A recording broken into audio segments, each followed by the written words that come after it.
fucking streamer and every single, at least in my mind, breadtuber has the exact same Philips fucking lighting with the exact same gradient of blue and pink. I just wonder what Ganon's up to. Succeeded in making him laugh already. He caught the joke. Oh my god. You saw I was going there. Good. Awesome. I see the Philips logo and everything I see, and all I can think of is, I just wonder what Ganon's up to. Oh god. Hello, welcome everybody.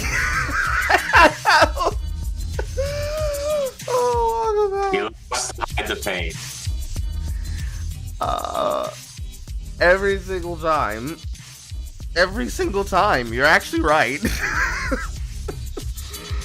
Is that a bad thing? That's why comedy exists. I mean, I just find it hilarious because oh my god, these people are ruining my aesthetic, and I haven't even fucking used the aesthetic yet. Oh, the Philips lighting? Oh, it's like, oh, I got the Philips lighting and everything. Oh, shit, now they got it too. No, it's like these people don't like anything that has to do with that fucking color association. They're just all using it because it looks cool, because lights. I just fucking don't care. Stop. I want to fucking have my aesthetic. These people are ruining it. One thing, damn it, I want one job. Like, that's all I want. I just want one thing. That's all I want. I just want the one thing that it comes with, and unfortunately, they take that thing on a regular fucking basis. It's irritating. Well, and the funny thing is, I mentioned this to you earlier, or someone brought this up. They were talking about how, like, Destiny's... Oh yeah, Dev, of course, Dev. He brought up how, like, he just watched the Destiny v Bosch debate, which was... I watched it, and I'm like, wow, I can't believe I'm actually agreeing with the manlet. But then shortly thereafter, all of a sudden, he's called a white supremacist, and I found it rather ironic, considering, you know, he called a half Persian man a white supremacist, or basically made him into one, and I'm sure that guy, and now he's getting it too, but I'm sure he took that guy down a peg. I'm sure he's not successful at all anymore, and he's not like on a literal hiatus, and when he comes back, everyone's gonna watch his video and get like millions of hits. He thoroughly canceled that guy. I mean, it's not like his name gives it away, like it's Jafari, you know, one letter away from Jafar. Wait. Are you implying that he's a Disney villain?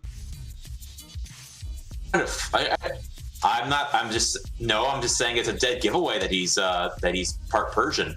But apparently, if you look white, you are white. No, Michael Jackson does not count. That's one of the funniest exchanges I've ever had with someone, where they're like, "Oh, JonTron's white because he looks white, even though he's part Persian." And I'm like, "Oh, so Michael Jackson's the same way?" No, Michael Jackson doesn't count. And I'm like, "Oh my!" Like he was like the literal definition of what I would call a lolcow. Like I literally like muted him, and then I'd be like, "Hey, if you think your life's bad, just think about this guy. Look at this guy." And then all of a sudden, like everyone would like, and then he'd respond every time. But I had him muted, so I was just sitting there like Froz was once like, "Hey Froz, check this guy out. He thinks JonTron's white because he looks white."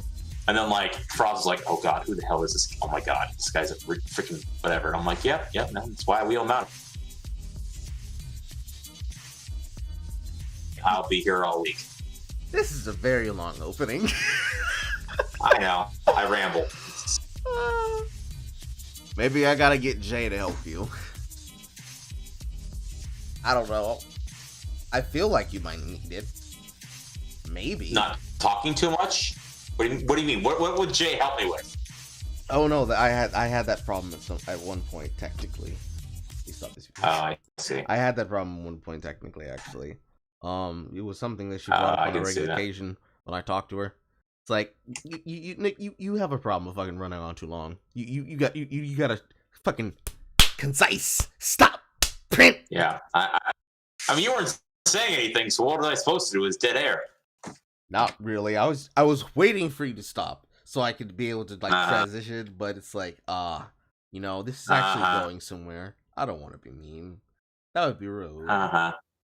But Whatever actually, you say, kid. Whatever you say. it was fucking hilarious because I actually did not ever think about the fucking Phillips lighting thing like that. But now that you've said that, now it's gonna be in my mind every single time I think about it. At least it brings me some level of joy. I mean, the logo is exactly the same. I can never unsee the Philips CDI whenever I see the Philips logo. It's burned into my mind. I'm just saying, that's how I see it. But your mileage may vary.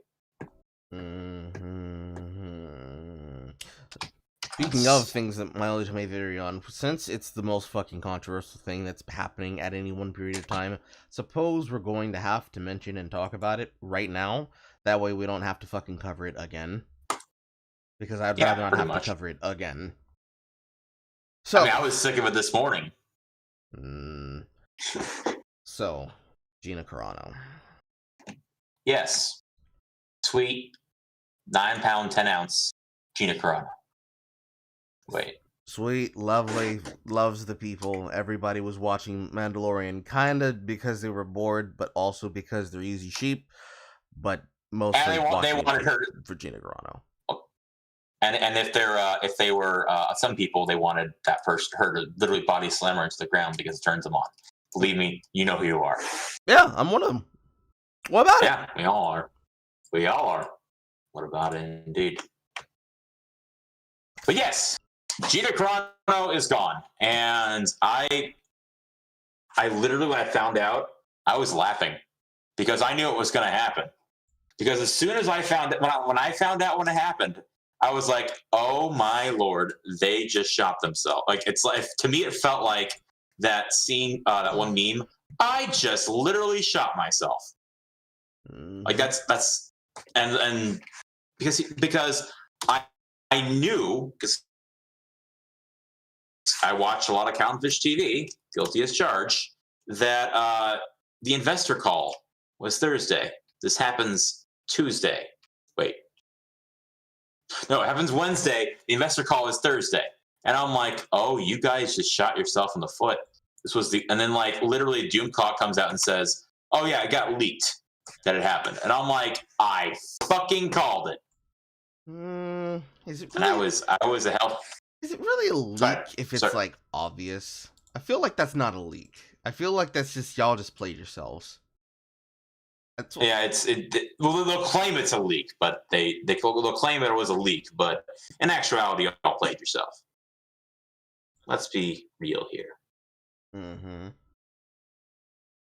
Because there's so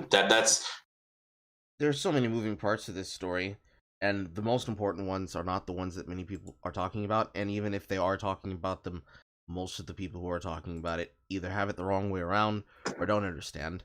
And fortunately, I can give them context because I, unfortunately, have worked for Disney. Actually, you have? That's something I did not know. I've talked about this before.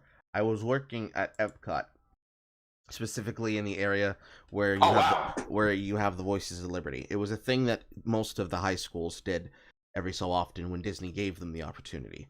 If you were part of a chorus or some kind of choir, whether it be a normal choir or something along those lines, churches, big singing group organizations, talent agencies, high schools that had people who could be able to pass the audition, you could be able to go to Epcot and join as the backing choir for the official hired members of the Voices of Liberty.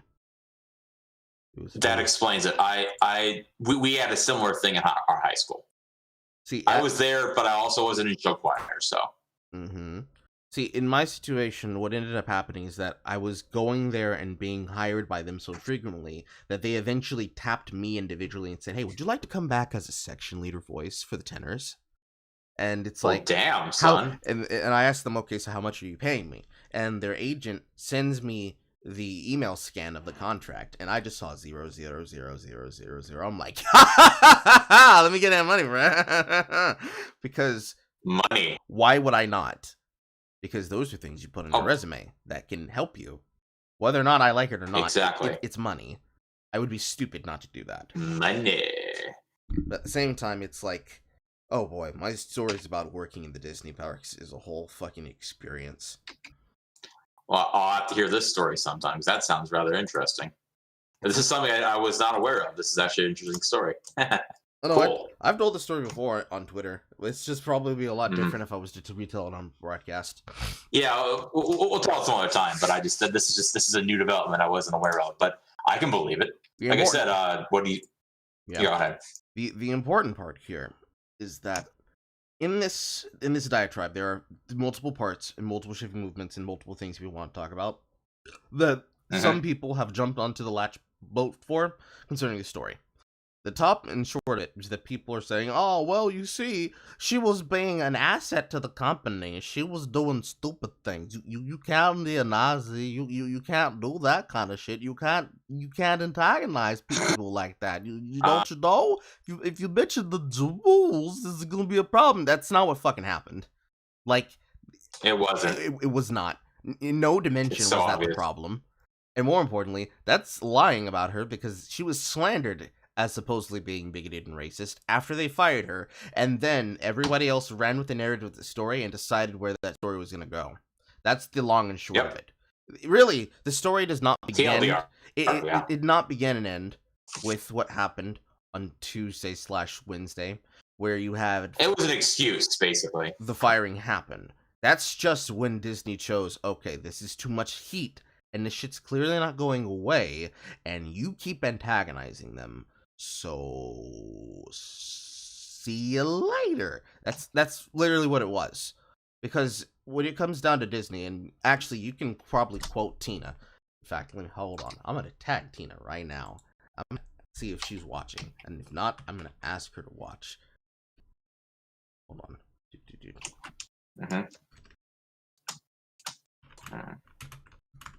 They're doing that, and right now I'm just goofing around with that Tina model.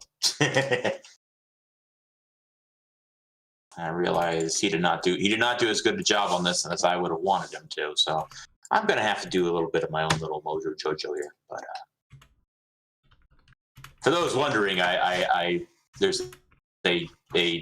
have a model of Daft Tina from the Storytime animator thing I was telling Carl. I'll put a picture up on my Twitter, so you at least can see it. But I finally got it rigged up properly. Oh, that was the video announcement, British? I have no idea about that. But anyways, the thing when it comes to Disney that people need to understand, and this is for all companies, especially when you're talking about independent brand ones or corporistic crony boards, they don't fucking care about anything. They literally don't. Like, it is the most non-give-a-shit thing that you could possibly imagine, no matter who the fucking person is. They literally do not fucking care. They literally don't. They literally don't. And the reason why they fucking don't is because they don't care about how woke or unwoke you are. They care about money. If you cause them bad press and bad attention, that ruins the magic. That's when they actually give a shit. Like, we've seen this story a billion fucking times with a billion fucking situations. Person tries to antagonize... Well, agreed, but... Person tries to antagonize the public. The public has an outrage backlash. Then the person shuts the fuck up. And then nothing happens. There's a cycle. Okay. There's a cycle. You can't poke the bear for longer than the people can be upset. It's kind of like game stonks, where they can be... where they can remain retarded for longer than you can remain solvent. They can remain financially involved for longer than you can remain angry, because people will always forget. I happened to be looking at GameStonks the other day. They crushed the number all the way down from where it was at, down to about, like, what, $59? So people went the fuck back to sleep. Tale as old as fucking time. YouTube stream is still unavailable. Go directly to the, I know what's causing it now. It means that Restream is trying to make its own, string key every single time I launch it. So you're gonna have to just go to the, YouTube page and then click on the live link there. Hold on. Now it sucks. Thank you for letting me know, though. I can tell people now. Yes. I will note though, Carl. I honestly, I think you're right. I think you're very much correct here. I will comment on a few things I've heard, or rather, what I've, because Clownfish TV talked about this a bit. I've heard things from other people. One person I've been really enjoying subbing to, I recommend everyone check out, is so shout out to him. Upper Echelon Gamers is a really good YouTube channel, and I cannot recommend him enough. He was talking about this today, actually, and he did a really good take on it. But essentially, what he was talking about an angle no one really covered. I'm actually impressed no one thought about this to talk about, but he basically said, so these people who are getting all upset about concentration camps and are basically threatening Disney, you need to fire this bitch or we're gonna cancel our subscription because she made a reference to concentration camps. Yeah, they need to cancel anyway if that's the quote unquote standard they claim, because the Uyghur Muslims, technically speaking, if they believe what they said, which obviously we all know they don't, well then the Uyghur Muslims are disqualifying enough. You should cancel, right? Why don't you cancel it, guys? And I'm like, why has no one mentioned that? Because that's actually a pretty good point. Like, I mean, obviously they're not going to, but it's an angle I've only seen him cover. So, well, it's a little bit more than just that. Just thought I'd mention it. Like, yes, that argument exactly, but it's like so much more than that. Like, it goes beyond that. That's just one aspect that I figured. Because like I should bring up, since it's one that no one else has talked about. That's all. No, there's been some people who have mentioned it and have talked about it briefly. Sargon talked about this on yes, videos, live streams, but yeah, there's been multiple news channels and multiple political news channels that have mentioned this because it's Time and Tail shit. Lauren Chen, Roman Millennial, Sargon with the Lotus Eaters, a couple of individuals themselves. Nerdrotic and an entire bunch of people who were in a gaggle of multi-streamers having an entire stream just about Gina. The thing is that you've got the Disney executive that during the Christchurch boys said throw them in a wood chipper. That's him. Then you have... I know he worked for Disney. Mm-hmm. That's Disney. His account's still private, by the way. Oh god, yes. And there's Pedro Pascal's comments and takes, where, number one, you compared Trump supporters to Nazis, and then number two, you took a picture of Palestinian children. I don't know why they why Palestine put those kids in cages, but they did. So the media can use later. No, that's not even why the kids were in cages. These kids were in cages, and he claimed that this picture was from 2018. It was not. It's from 2010, and it was from Palestine, and these kids were waiting in line in a soup kitchen. I don't know. They put the kids in the cages because they find kids annoying. But took a picture and proliferated actual fake news! All so he can hate Trump supporters. And but it's okay when he does it. And then you have the woman Ariel from Star Wars High Republic, whose fucking hosting thing came out to low ratings, cope and seethe Disney, and she's unabashedly a racist, antagonizing whites for no reason other than because she wants to, and Disney stands behind that. They officially made a post in support of her bigotry. That's confirmed. But Carl, you forget. You can't be racist towards white people. And it's and we need to prove that there's no patriarchy by keeping the man and firing the woman. Don't you know, Carl? Don't you know? I guess they don't really want women. I guess they want subservient handmaidens. I'm being sarcastic, in case you haven't caught on. I'm not. They want the handmaiden still, so they can complain about it. Obviously. I'm not being sarcastic because that's what they just said. They want to be victims. It's just painful to look at and have to fucking because it doesn't make sense shit. Why they would how it does. It just doesn't make sense. That's really the problem. It just doesn't make sense. I understand why the media did it. It's because they can be able to control the narrative. Because it's one rule for me, one rule for thee. Of course it is. Yep. But the problem at the end of the goddamn day is that in this story, you have so many other things that you could talk about in this exact same vein. And the only thing that they hyper focused on is, hey, but she made a Nazi comparison. She compared people being politically ostracized for their opinions as being greater than the suffering of the Jews. No, that's not what happened. It's just not. But either way, they proved her point basically when you think about it. Well, yes, of course they did. But that's the thing. That's the most important thing in the situation. To transfer over to the thing that's most important about this. It has nothing to do with, because I said this on Twitter already. It doesn't matter if you catch them in 8K. Like, it literally does not matter. Obviously, they're telling you to your face, we don't fucking care. We are playing by different rules. We serve someone different. It's a perfect example of what happened on Twitter with Project Veritas and James O'Keefe's accounts. Project Veritas, because it's two things. Number one, Twitter has made the statement that they're not going to allow Donald Trump to have an account, even if he were to be reelected, because he's more than likely going to win he's not going to be impeached. They're not going to win that fucking presentation. And the funniest thing is they don't want him to be the next Grover Cleveland, but bitch, just watch him. He'll do it. And like, miss me? And more importantly, on top of that, they have made it clear that if when you're gone, you're gone. So no path to redemption. So that was another lie that James. That was another fucking lie that Jack Dorsey said. And then on top of that, you then try to they deplatform Project Veritas and ban the account, and then they try to temporarily lock James's account because of the leaks that he had revealing Facebook doing, normal shit.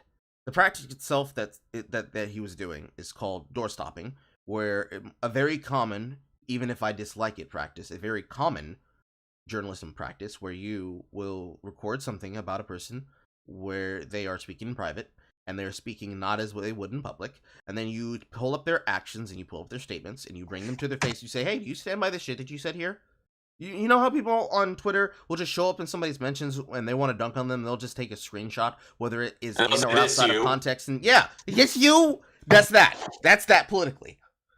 It's a common tactic that is used specifically because sometimes if you do it, you can be able to get something out of them if they are willing to cooperate. But most of the time, what it is that they're too ashamed to claim the shit that they've done because they know that what they just did was cringe, and it's a very quiet or very short fucking sprint or walk to the car before they then leave and go out of public. The main reason why it's not very good to do is because sometimes if you do this wrong, this has been the case with, say, perfect example would be the fucking Paul brothers. When Jake Paul revealed the address of Post Malone. This is essentially what happened in this situation. They were going to the house of a Facebook VP who essentially was saying that they wanted to use their own determination to decide how a person could or couldn't have a speech on their platform concerning pages and groups and conversations, because they have blacklisting tools where they can actively shut your post down in real time, even if they technically wouldn't have no reason to look at it if they're flagged to do so.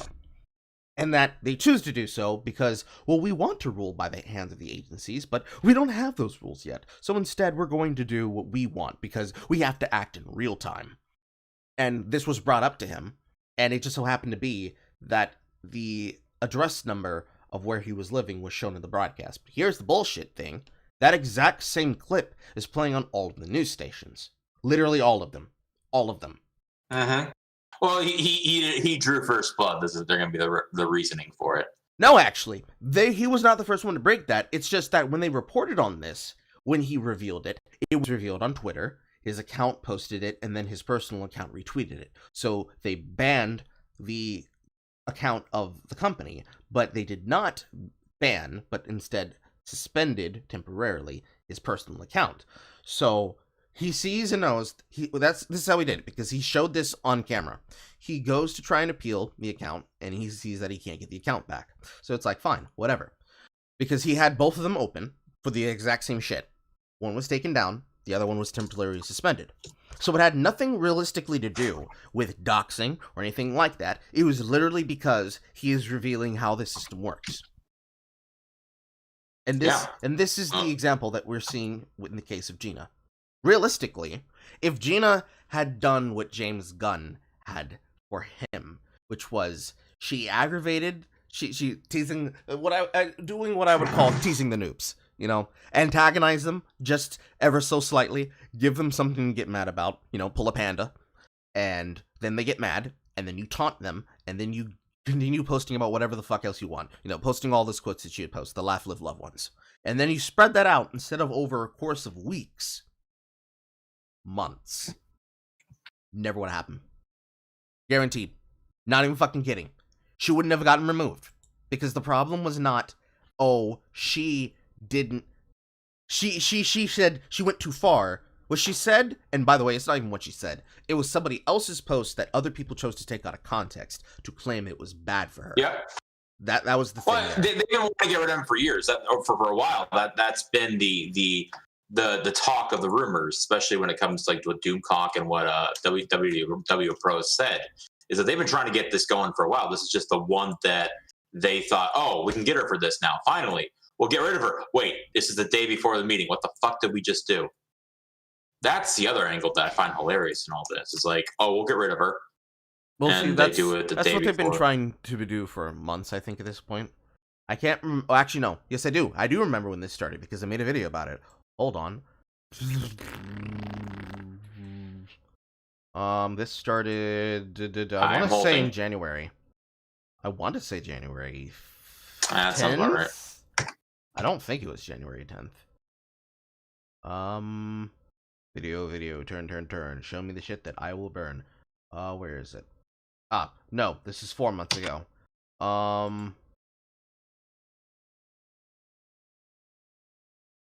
They actually started back in September.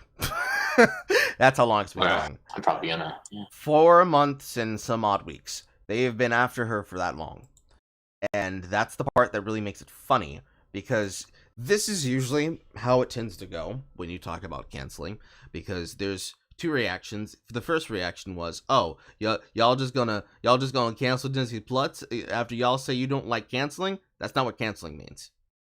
Me choosing to not give a company my money is not the same thing as joining a mob because a woman chose to put the pronouns beep, bop, boop in her pronouns for her account name and bio after being hounded and harassed by people who had demanded that she put on the fucking pronouns. That's not how that works. And then on top of that, because it's been an ever constant problem where they've just been nipping at her fucking heels, it was a matter of time that they would find something to take out of context. I'm surprised that she's lasted this fucking long. But... Agreed. I mean, yeah, agreed. 100%. Apparently, though, from what I've heard, Downey Jr. and Favreau are against this kind of shit, and Favreau is furious. And that's the other thing that I found rather amusing about all this, is that right the day before the investor call, the assumed star of Rangers New Republic has been let go. Mm-hmm. I mean, I doubt they probably tried ignoring any people talking about it, but it is one of the worst possible looks. Doomcock claimed that that it got leaked a day beforehand so that they could, in fact, so that justice could be done. In other words, from what I've heard, is that they were going to announce it after the investors' call, and then someone said, "Oh no, I'm going to put it out the day before. We're going to leak it out. People are going to eat it up the day before the investor call, so they can't just shuffle it out the day afterwards." You know. So that's what I've heard. That's what Doomcock said in his video, his more positive video on the subject. Mm-hmm. Mm-hmm. Ultimately... But yeah, ultimately, the nail in this coffin for the story is going to be, we don't know what the fuck is up in the air. Nobody does. It depends on how much money they start bleeding. Because when it was reported that Disney executives were surprised at the rate of Disney Plus cancellations, I'm like, that's key. That's key. I don't think they're surprised. They're just surprised in the volume and in how quickly that happened. Because people were not happy. Because realistically, and I can say this as somebody who technically has been kind of like peeping an episode every now and again because EFAP talks about it, but I have not seen The Mandalorian. Not a full episode in its whole runtime. Bits and pieces. Like the one that had Carl Weathers in it, and that's about it. Because it's a show hard mid. I'm just saying. This is my personal opinion from what I'm seeing. It's like if you gave the idea of a Western a cowboy space look and then threw in things that were used as nostalgia bait to get people to watch the show again, while also giving you the exact same shit you would expect from something like The Boys, a mainstream affair that everybody eats up because Giancarlo Espinosa, recognizable actors, attractive women, and okay writing. Not the best, not the greatest in the world. So passable. You're in agreement. You're basically saying what Razorfist said today. But yeah, that's. I will say. I will add that you're on point with the cowboy crap because at least from Favreau's perspective, he was trying to channel what the inspirations were for the first Star Wars, i.e., spaghetti westerns and the Kurosawa films that inspired them. Yes, and there's nothing wrong with that. And the show, yeah, honestly, that's why I like it. Is that it's very, it's kind of. I wouldn't say it's exactly this. I think it's more Kurosawa than this, but it reminds me almost of Cowboy Bebop if it existed in Star Wars. Mm-hmm. That's what it kind of feels like, especially when it comes to like the emotional side of things. But that's just me. It feels like something that can be made as a pulp. Like I would not be surprised if in the future I saw some limited run with a company, possibly Boom Studios, and they were started making comics of the show. Because you have something that you can be able to spin off into whatever the fuck you want, more than you fucking could with fucking High Republic, where you can just print money. Exactly. That's why they're doing it. And also, I mean, I've seen an edit of the first season, a trailer that's basically a spaghetti western trailer, down to the Italian text. It's very well. It's a very good example how much it lends itself to that. And I think the show is. I've been enjoying it personally. It made me literally read the Thrawn trilogy because in the episode involving Ahsoka, Thrawn's coming, and it's right around the same time as the Thrawn trilogy in the extended universe, the legend, as they say now. So, like, people are speculating about that. If they do a new Thrawn trilogy, it'd be fun, but also I'm kind of like. Yeah, but Gina's not here anymore. I'm kind of pissed about that. Me and my brother both agree. She is one dynamite girl. I liked her even in Deadpool. I thought she was pretty good in that too. Mm. She's really good wherever she is. However, I'm not sure about her next move because after that happened, she decided to link up with Ben Shapiro and is going to be making some kind of film. I didn't even know he made films. Well, I heard he's doing this, that he wanted to move into Texas because of the restrictions, and he wanted to head into this direction. And frankly, I don't blame him.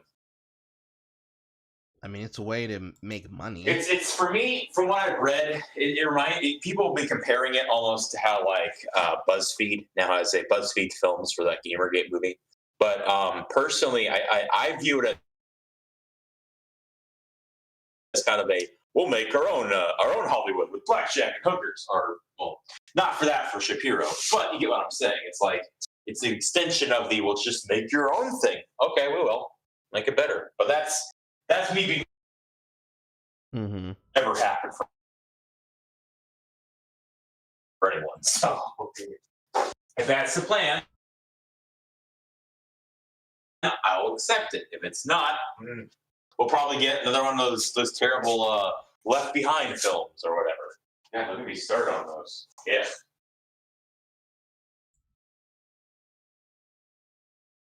Coming in okay because I'm literally just rambling as I walk around my apartment. From my side, it keeps cutting you out every now and again, but it's fine. Okay, well, You're shifting it out yourself, so. Internet. Literally internet. My nephew is pulling hard fucking megs watching all of the kids' entertainment. I don't know how the fuck I mean, I know here. I don't know how he does it. Well, I will say that I mean, if we ever need to switch it over, I have 50 up, 50 down in a new place. Speaking of, I moved, but we'll deal with that when I get to it. I will note, if you can maybe segue, because this is something I think we've hit the segue here. We just brought up the whole thing with him starting to make movies, and something that I've been theorizing for a while. I keep telling people about this, or keep suspecting this is happening, and I kind of want to go in more detail about it. But something that I felt, or when I decided to go into animation, really commit, was I had this feeling ever since Thundercats Roar, and then later on High Guardian Spice's terrible reception, that eventually people are just going to get sick of this and the bean mouth, and they already have. But my whole I feel like seeing Disney bleed out right now because of the pandemic and possibly with Disney Plus and all this. I don't know about you, Carl, but seeing Hollywood literally essentially bleed out from all angles, like potentially even Peacock emerging with HBO Max and Crunchyroll being sold to Funimation because all these companies are tipping over with all this weight, top-heavy weight. You love to see it. You really do. And yes.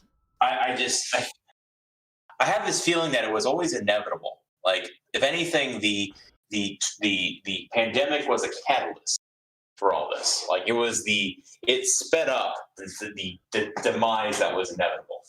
If anything, Disney was bleeding out, or was eventually, there was going to come a point, as I likened it, where they're going to have to choose whether they're going to stick by the current trajectory of falling flat into the ground, or if they're going to pull up. And I initially, when I heard this whole Gina Carano thing, especially with the timing of the investor call, my call was, me laughing at it, was thinking, well, they got there's two options. Either she comes back, which may or may not happen, I doubt it's going to, or they stay the course and they literally shot their last golden goose when it comes to The Mandalorian, and they literally have to die now. Either they clean up their act, get rid of these people and say, fuck it, we're not doing this anymore, or they stay the course and die. Either way, I win. I don't care what happens either way. Because either way, it's like, at this point, like, they have two options, and I think they're going to lean right directly into crashing, and I can't wait. I just can't wait. I've literally waited my entire life to see Disney die like this, and here we go. Let's fucking go. Speaking of entertainment and crashing, women in animation. Oh, this is a good topic. Thank you. Oh boy, I wish those women thought a little bit better, and boy do I feel so good for Squid. Oh my God, you and me both, my friend. You and me both. You have no idea how happy I am to see. I kept telling her, it's going to happen. This is going to happen. And she was like, the other day, she's like, it's finally happening. You're right. And I'm like, yeah, I am. Now, you probably know a lot more than I did, because I happened to catch the tail end of it after fucking Susser Todd was already playing in the background of my head. But effectively, women in animation both got fleeced and is also getting fucked. People who signed over their rights to projects that they either had the exclusive rights for or wanted to have made into something have either had their project stolen and it's never coming out. Things like High Spice Guardian got dropped off the face of the goddamn earth, and nobody knows where the fuck they're going with that. And in general, any person associated with women in animation, which includes all of the people you fucking hate, when it comes to so it comes to child but not child, very obviously adult animated creation content, they're getting fucked up the ass right now with 15-sided dildos. Rough. One sec. Keep talking. I'm taking mute for a split second. You have all the names that you can recognize involved in this, like Noelle Stevenson. But effectively, things like people who were tied to Elation when it came to Ice Spice Guardian, people tied to fucking New Raw, people tied to fucking Korra, all of them basically got fucked and are getting fleeced because it's not looking good for them. Everything is literally has a bottom falling out of it, and I am all for it because hopefully this will actually open up actual opportunities for organizations that are not literally just a big cabal full of all the recognized names that do nothing but rant about Twitter online. Because unfortunately, these exact same groups are the exact same people who will rant at people like Sir Palo and rant at people like Oni while they work on their projects and they continue to make money with those industry issues. Because they all run in the same circle. I wish it were not like that, but they all literally do. They all work on the same shows. They all run in the same circles. They all have the same political angles. They all jack each other off, you know. And watching them get their comeuppance because they were a little bit too greedy and they wanted to be a little bit too insular is wonderful. Exactly. Like I said, this is something that I kept telling Squid personally because again, I decided to bite the bullet and embrace this dream of mine. A slight, quick, as concise as I can background on this. I was a computer science college about a decade ago. I took this one computer art class, changed my life, but made me flunk out. I've been rebuilding my life ever since. But once the High Guardian Spice, Thundercats Roar got such blowback, I was like, I could start learning right now and do better than these assholes. And I said, because I realized that this kind of shit was going to happen. That eventually these weeb people, the more I learned, the more I found out about all this stuff, especially of all places, when Squid was mentioned in Easy Peasy's amazing video on the animation industry, which I recommend you all check out. The more I realized this is one big incestuous circle jerk. It's so enclosed. It's who you know, who you blow kind of thing, and then, especially when it comes to Alex Hirsch and those kind of people. But Squid's a friend of both Carl and mine, independent animator, and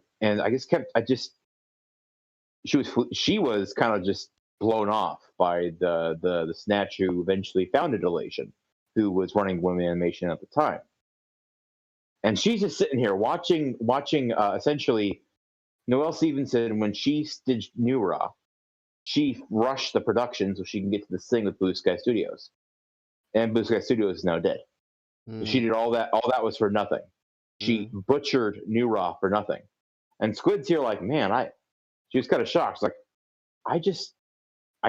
I actually was the one that got out of this okay now that I didn't go over there. I'm like, yes, exactly.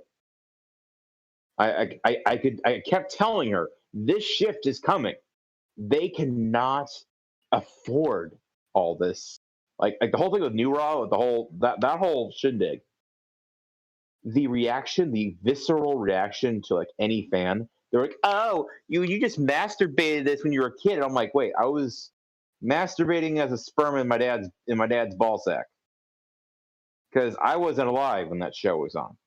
So apparently, me seeing this, like, and they'd say stuff like, "Oh, the Thundercats and She-Ra look the same, and they were just made to make toys. They're so not like these new original versions that we literally ripped off to make Thundercats Roar and a New Rod." I'm like, more like bastardized. Someone actually. Oh well, yeah. I love how Geeky Sparkles, the Clownfish TV, called it. She called him Vicky the Man Bun, or amazing. Actually, Truttermark did an amazing YouTube poop about Thundercats Roar, and it was amazing. I kind of want to see if you can put it up because, well, I don't know if actually we'll get demonetized or whatever with it, but it's pretty funny. There's a very high chance. Point is, yeah, well, that introduction, that video was so bad. That video with the introduction, I loved Thundercats when I was a kid. I'm literally looking up and I'm seeing on my bookshelf my He-Man riding atop my Battle Cat that I have.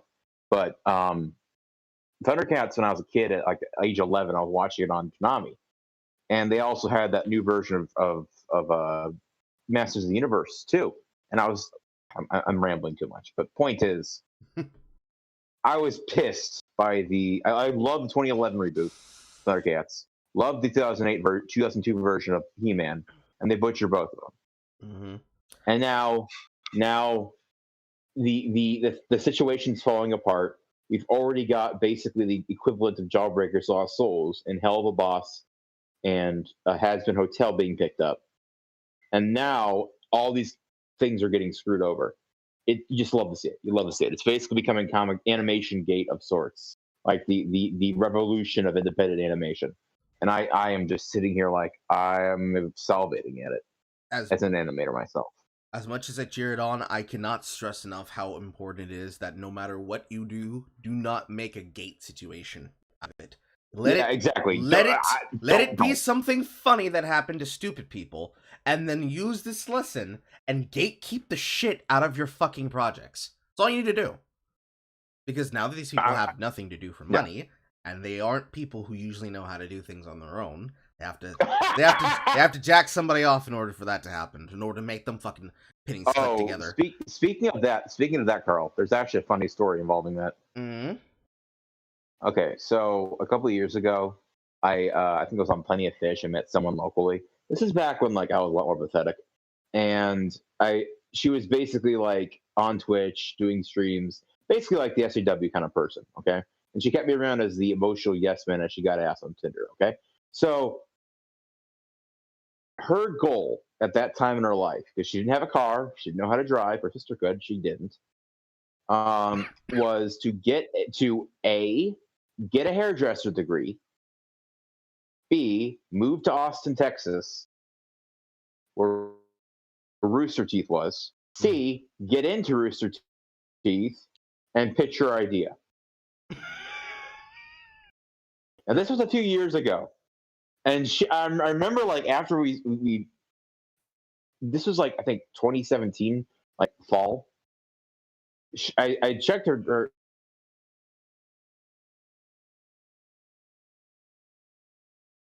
and back within 6 months. It didn't last very long. But I knew pretty clearly how she was going to go from being a hairdresser to trying to attempt to pitch something there. But you can probably imagine how badly it ended up. I mean, even if she would have gotten in there, I mean, this is right before X-Arm premiered. Mm-hmm. Right after she got back. So, not X-Arm. I'm sorry, Genlock. And it's just you just love to see it. You love to see it. It's that kind of funniness about it. It's just, but she was going to try and play the game, and she couldn't even do that. More than likely, what would have happened is what we already knew happened because of Vic Monona. She would have been one of the many people who would have been latched onto the finger of Marchie, other loud, shrill woman, Fifth Bulma. Fifth Bulma. Yeah, I know what you're talking about. It's like you can't even remember. Monica Jean awesome. Rial. There we go. Rial. She would have been latched onto that group of people who would have had to be sycophantic to her, Chris Sabat, and everybody else inside the industry, and they would never have been allowed to succeed and go ahead because they didn't suck hard enough. That's really what it comes down to. Well, Gohan got recast in a similar way because she wouldn't suck the cock of Sabat, allegedly. Allegedly. For legal reasons, that has to be explicitly made as a joke. Mm-hmm. It's not like it's actually it's plausible or anything. It's totally not plausible. It's totally not the sacred ointment thing or anything. At the end of the day, the whole entire thing is just hilarious and it's good because unfortunately the long and short of it for me when I look at the animation situation is it's very clear that either somebody's going to come along and completely revitalize the animation scene with new lifeblood and give them new ideas and new shows that can give you something close to the same feeling that people had when they watched regular show and Gumball. Or you're going to keep filling the air with a whole bunch of Clarences, which I don't even blame Clarence, because Clarence, if you were to hold it up to something like Craig of the Creek and Apple and fucking Pear, whatever the fuck the show that name is, or what about Mau Mau? Yes, what? Well, what about Mau Mau though? I've heard that it's on the borderline. You have your obvious high tier shows like Foster's and Samurai Jack, and Yeah, okay. I see what you Even mean. fucking Jake Long, American Dragon, and things like that across multiple networks. Realistically, there's multiple kids, quote unquote, networks, but you have to look at it in terms of cable when you're looking at the actual daytime numbers. I need to know the range of quality here. Like, how far are they referring to more modern shit? I didn't know you were going all the way back. Yeah. Well, I'm just throwing names out there that people can recognize. If you're gonna go by modern standards, you're gonna have to go between the live action fare and then the animated affair, because you have everything that they put out before, and subtracting Cartoon Network from that, they are competing against Disney, Nickelodeon, and a couple of other shows on couple of other broadcast networks, but they don't pull Nielsen ratings that even make it even close to being relevant. And we've all seen this graph. It's the graph where Cartoon Network plummets into the fucking bad numbers, while Nickelodeon and Disney continue to surf but are still declining. Because when you have shows like Steven Universe that go off air and now are dead, and the only thing you're doing with them is making commercials, it kind of says that all of your stock is in things that have already existed. And then you have all of these projects. So Hollywood, yeah. So then you have all these projects that are going on to another place that is not in the view of cable. Because HBO Max, regardless of whether or not Disney or whoever owns it, which I'm almost fairly certain I thought that was Warner Brothers. I'll have to look into that. But AT&T owns HBO Max. Oh, well, that's going to be interesting. Aren't they in a position? What? Hold up! You don't know all this. Holy shit! Okay. I was aware that a company had it, and it was not the ones that I thought it was. I'm not sure exactly everything they own, because if it's AT&T, I thought they were going to be in the ownership of High Dive and Crunchyroll and Funimation. No. Or is that still Auto Media? TLDR. Funimation is owned by Sony. They just bought Crunchyroll. Crunchyroll was under Warner Brothers before that. The reason why AT&T bought Warner Brothers because they're both fucking heavy in debt, and they're like, well, we can use your infrastructure and our library of shit to build a streaming service and literally get ourselves out of the hole we've dug ourselves. They're billions in debt, dude. Billions. Oh, I'm aware of how much they're in debt. They're pulling the same numbers as CBS All Access. They're nowhere near the ballpark they want to be. That's why they moved everything. Oh, this whole slate of movies, we're going to piss off all these directors and move them directly to HBO Max because that's all we can do. It's either that or die, basically. Right now, MGM is up for sale because they held out this one movie. I mean, Carl, question: did you know? Did you notice how midway through the football season, all the BetMGM ads disappeared? In December, they're like, we'll sell our entire library and everything of MGM for like $5 billion. They're up for sale right now, and Disney's considering it. That seems like a bad idea. How do you get in that position in the first place? Well, you hold off on this 25th James Bond film for like an entire year, and the only other film they put out was Bill and Ted, and everything. Like literally right now, there's some sort of statistic of like every X amount of time they lose money on their loans when it comes to James Bond, No Time to Die, whatever it's called. Like right now, that's literally killed them right now. Holding off on that one film. Oh, so they're in a Disney 60 million every day kind of situation. Like every day they hold off on this, there's like more money gets fucked up. Okay, so it's the exact same situation then. Yeah, it's bad. It's bad. But and Disney's bleeding out too. Like every company right now is bleeding out because of all this like lost revenue. Disney is fucked up because right now they only have one of their two theme parks open, because that was always their lifeline.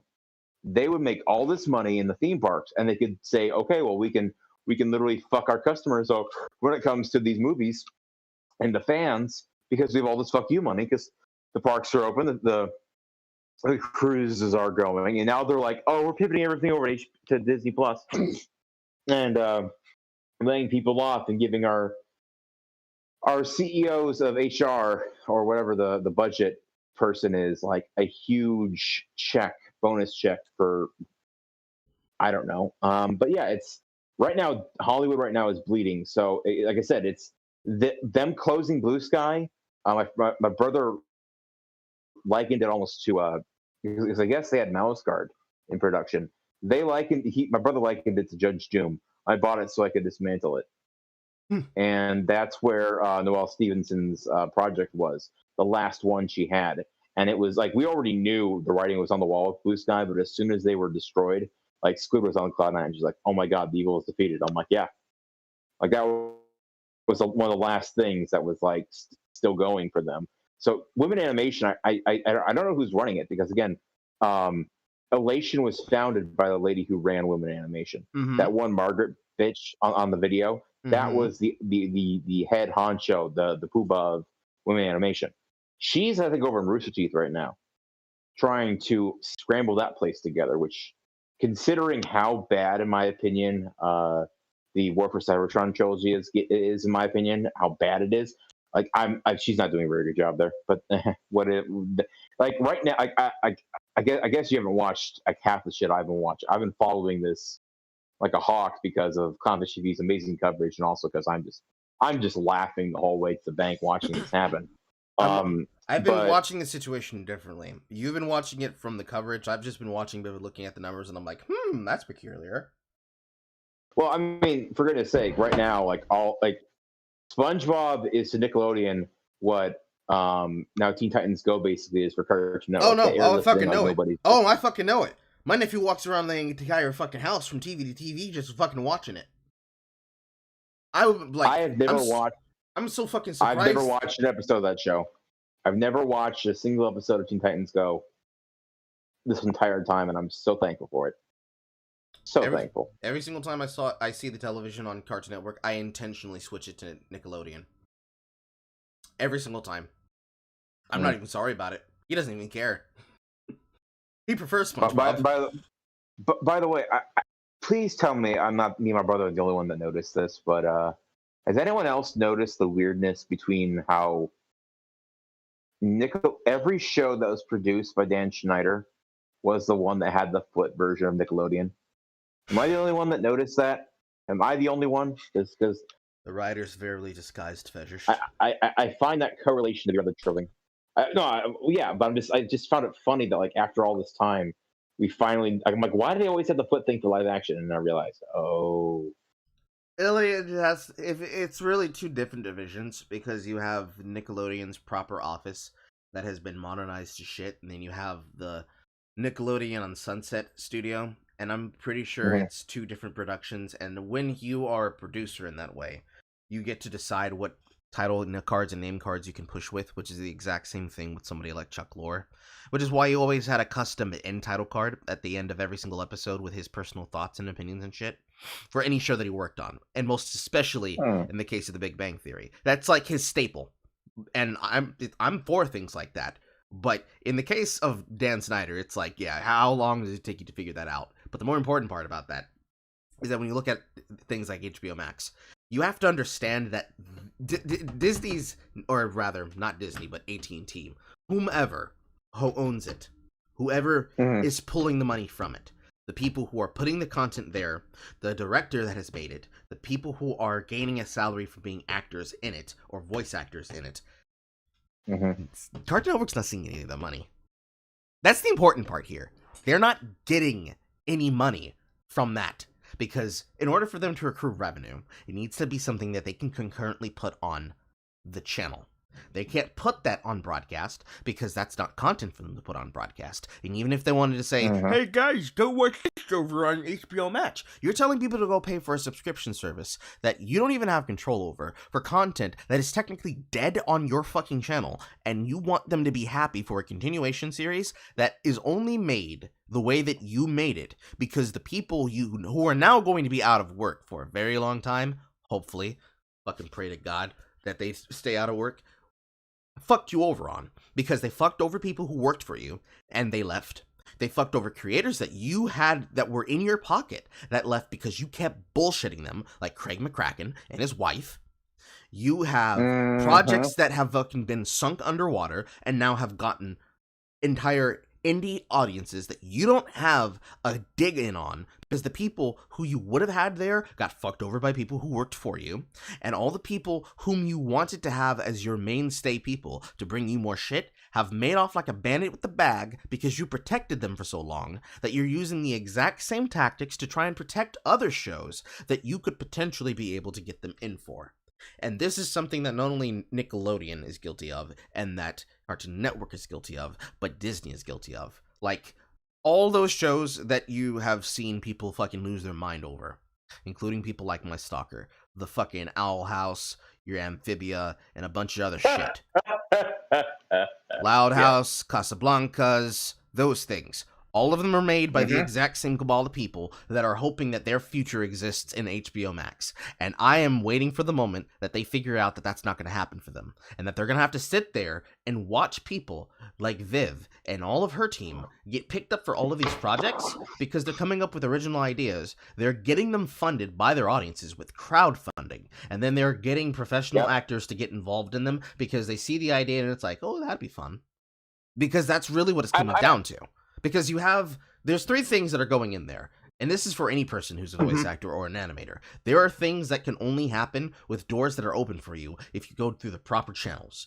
For a voice actor, it's basically getting a voice acting coach, going to the sessions and lessons, and then your coach just happens to have one of their friends when they're taking out for fucking tea or going to a gangbang orgy, I don't fucking know. And they just happen to mention to a friend. They just happen to, sometimes it's both. Sometimes they just happen to mention, hey, do you know about this student of mine? They come to my session all the time. You should listen to them. They're going to be here tomorrow. And they just show up and they hear you do your thing and it's like, I can use this. It's happened so many fucking times. Like, there are projects like Honey Pop that have done this. There have been multiple projects like fucking Dust Elysian Tale that had this. You had this happen exactly 15 billion times once they started adding voice actors to FNAF. You have this with so many projects, and you have this with so many people. Of course, every now and again you see a YouTuber that basically does this, but realistically, the avenue that these guys are losing is that because they don't have organizations like this to try and bolster their name above what everybody fucking wants, they have to bring themselves back to the people who they scorned. And all the people who they scorned are going to start slamming the door in their face.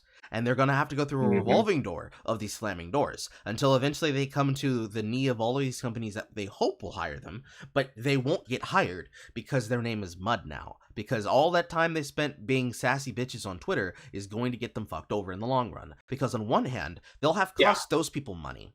Because now your name not just is poison, but they know that if people see you working on a project, they're going to hate it intentionally. Before, in the past, with things like Steven Universe as it was running live, as they kept doing the Steven Bomb, the entire tactic that CN thought up so that they could be able to keep the show from getting canceled by just putting it on hiatus, letting the South Korean company produce more episodes and then get a couple little help from people like Trigger Studios for that one storyboarded episode that they did. Because of that tactic, that was able to keep them in there for a bit and prolong the effects of this. Because if it had happened as the way it should have happened, then right around the time that you started seeing shows like Star of the Forces of Evil start to have an ending, or Wander Over Yonder, not really Wander Over Yonder, but in that time period, in that frame of animation. It wasn't even allowed to have an ending. When you get to those shows and those things and those projects, and you look at people's you look at entire careers, right? When you look at people like Jenny Tarkovsky and you hold them up against somebody like Noel Stevenson, you look at this and you're thinking, who the fuck?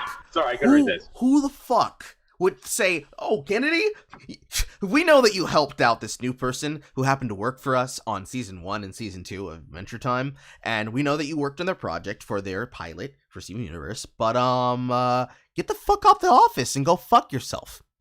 And then you come crawling back like, hey, Kennedy, can you make season 5 of Samurai Jack? We need you, honey, baby. We need you, baby. We're sorry. I didn't mean it. They mean nothing to us. We're gonna kick them out anyways. Shit like that. It boggles the mind if you're looking at this at a network perspective. It doesn't matter if you're looking at it from a fan perspective, because they're going to have their fans. It's like echo chambers. Around every single creator and around their community, there's an echo chamber, and every single creator has an echo chamber like this. It's kind of like any creator, realistically. Every single one has one. It's just a matter of It's like a how... butt. Everyone has one. It's just a matter of how hard it is and how easy it is for osmosis purposes to get into this thing. And this is the problem when it comes to these groups. Because they're insular, you have this angle where you look at the problem being you look at the person, and you look at what they choose to do and what they choose to focus on. What is the most key... Perfect example. I love to use it because it's always a funny example to use. Steven Universe, looking specifically at just Rebecca Sugar, and how she went from uwu quirky ukulele girl to changing up her entire style and everything, and her name becoming hot fire in the mouths of Cartoon Network, because they were able to make a lot of money, not just off of the series, not just off of TV Final, not just off of Steven Universe the movie, and not just off of Steven Universe Future, but to make it seem as though she is bigger than she is. And what is she doing now? Well, she had a gig on the M53K revival, but that kind of died. Exactly. Because it's the exact same problem with Korra, you see. It's the exact same problem with anything that's considered to be a continuation series. It's a nice cash cow to make a lot of money. Kind of like Teen Titans Go.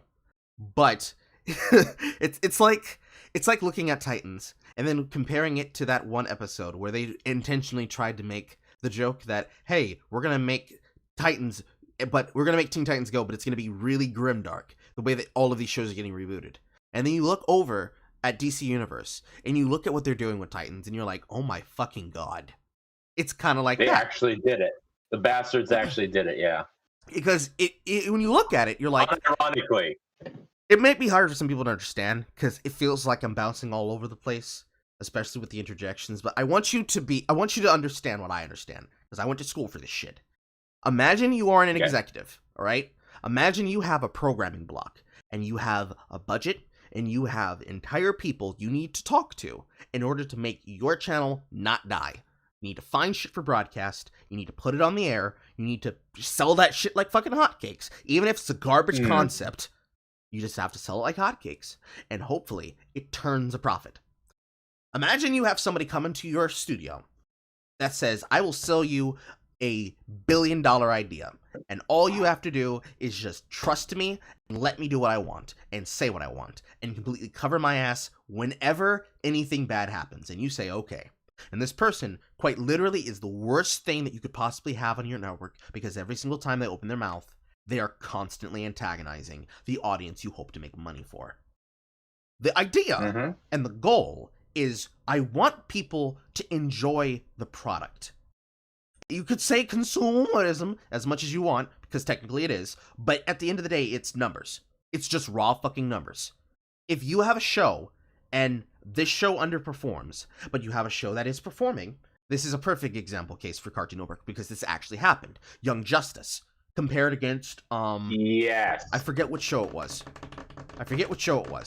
It was Young Justice against another show entirely that was beating out the numbers because more boys and girls were watching it, even though they made a show that was specifically for girls to watch, but they didn't want it, so they canceled that other show. And then eventually something else was beating out Young Justice, so they canceled Young Justice. When you have situations where something is giving more money, and you have to weigh, okay, we can put more boost to this, or we can put more boost to this, and we can't have both of them. And at some point, something's going to have to go. You're going to have to look at what a person's doing and judge whether or not you're going to cut it off. This is kind of tied to... This is kind of tied to Gina Carano, because that's exactly the mindset that these companies are moving with. It has nothing to do specifically with your politics. It has everything to do with whether or not you are costing their bottom line. So... Exactly. If you extrapolate this out in the time period of all these shows and all these creators and all these groups, you have people who have been antagonizing entire audiences online for nothing else other than because they don't like that people aren't giving them more attention. And instead of not antagonizing them, and at least if they choose to antagonize them, deleting their posts and then just completely ignoring that they existed, not telling lies through their teeth and hoping nobody notices, if they just don't do that, Johnny, yes, Papa, then it just works out for them. But what happens here is that you have people who have constantly used their online media platforms as a method to try to get people into watching their shit.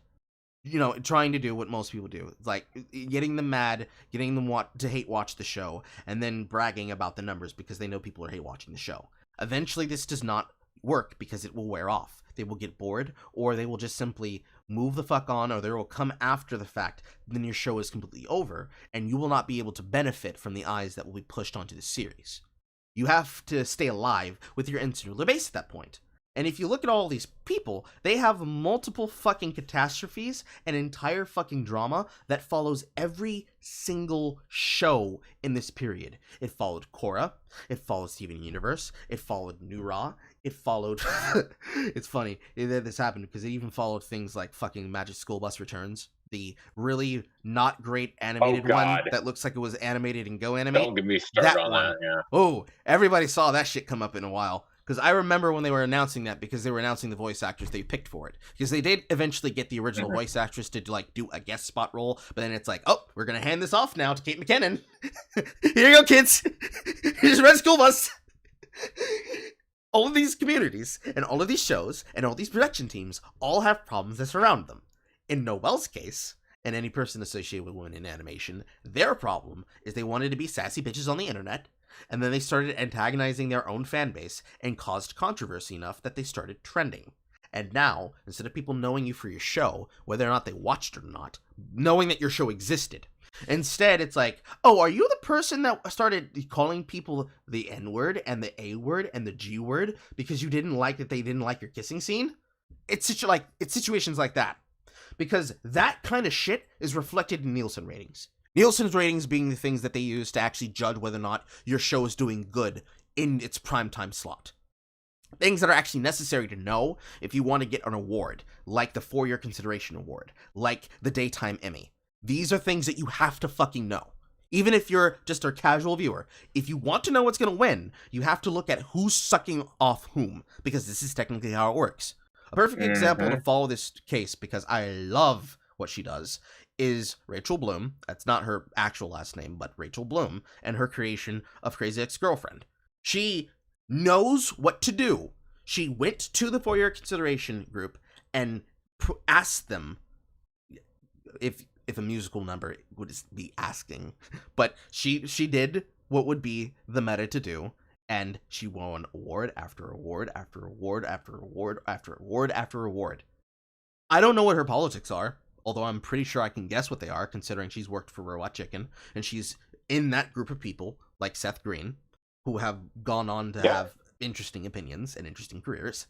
Which is ironic, because Seth Green and a bunch of them are involved with the Teenage Mutant Ninja Turtles series. The one before Rise of the Teenage Mutant Ninja Turtles. That one. The one that was good, yes. I'm well aware of that amazing show. In my opinion, Rise of the Teenage Mutant Ninja Turtles is doing some really interesting animation shit. I would suggest people watch it. I recommend that you watch it. I recommend you watch anything that's Teenage Mutant Ninja Turtles, but I heavily suggest the 2004 version.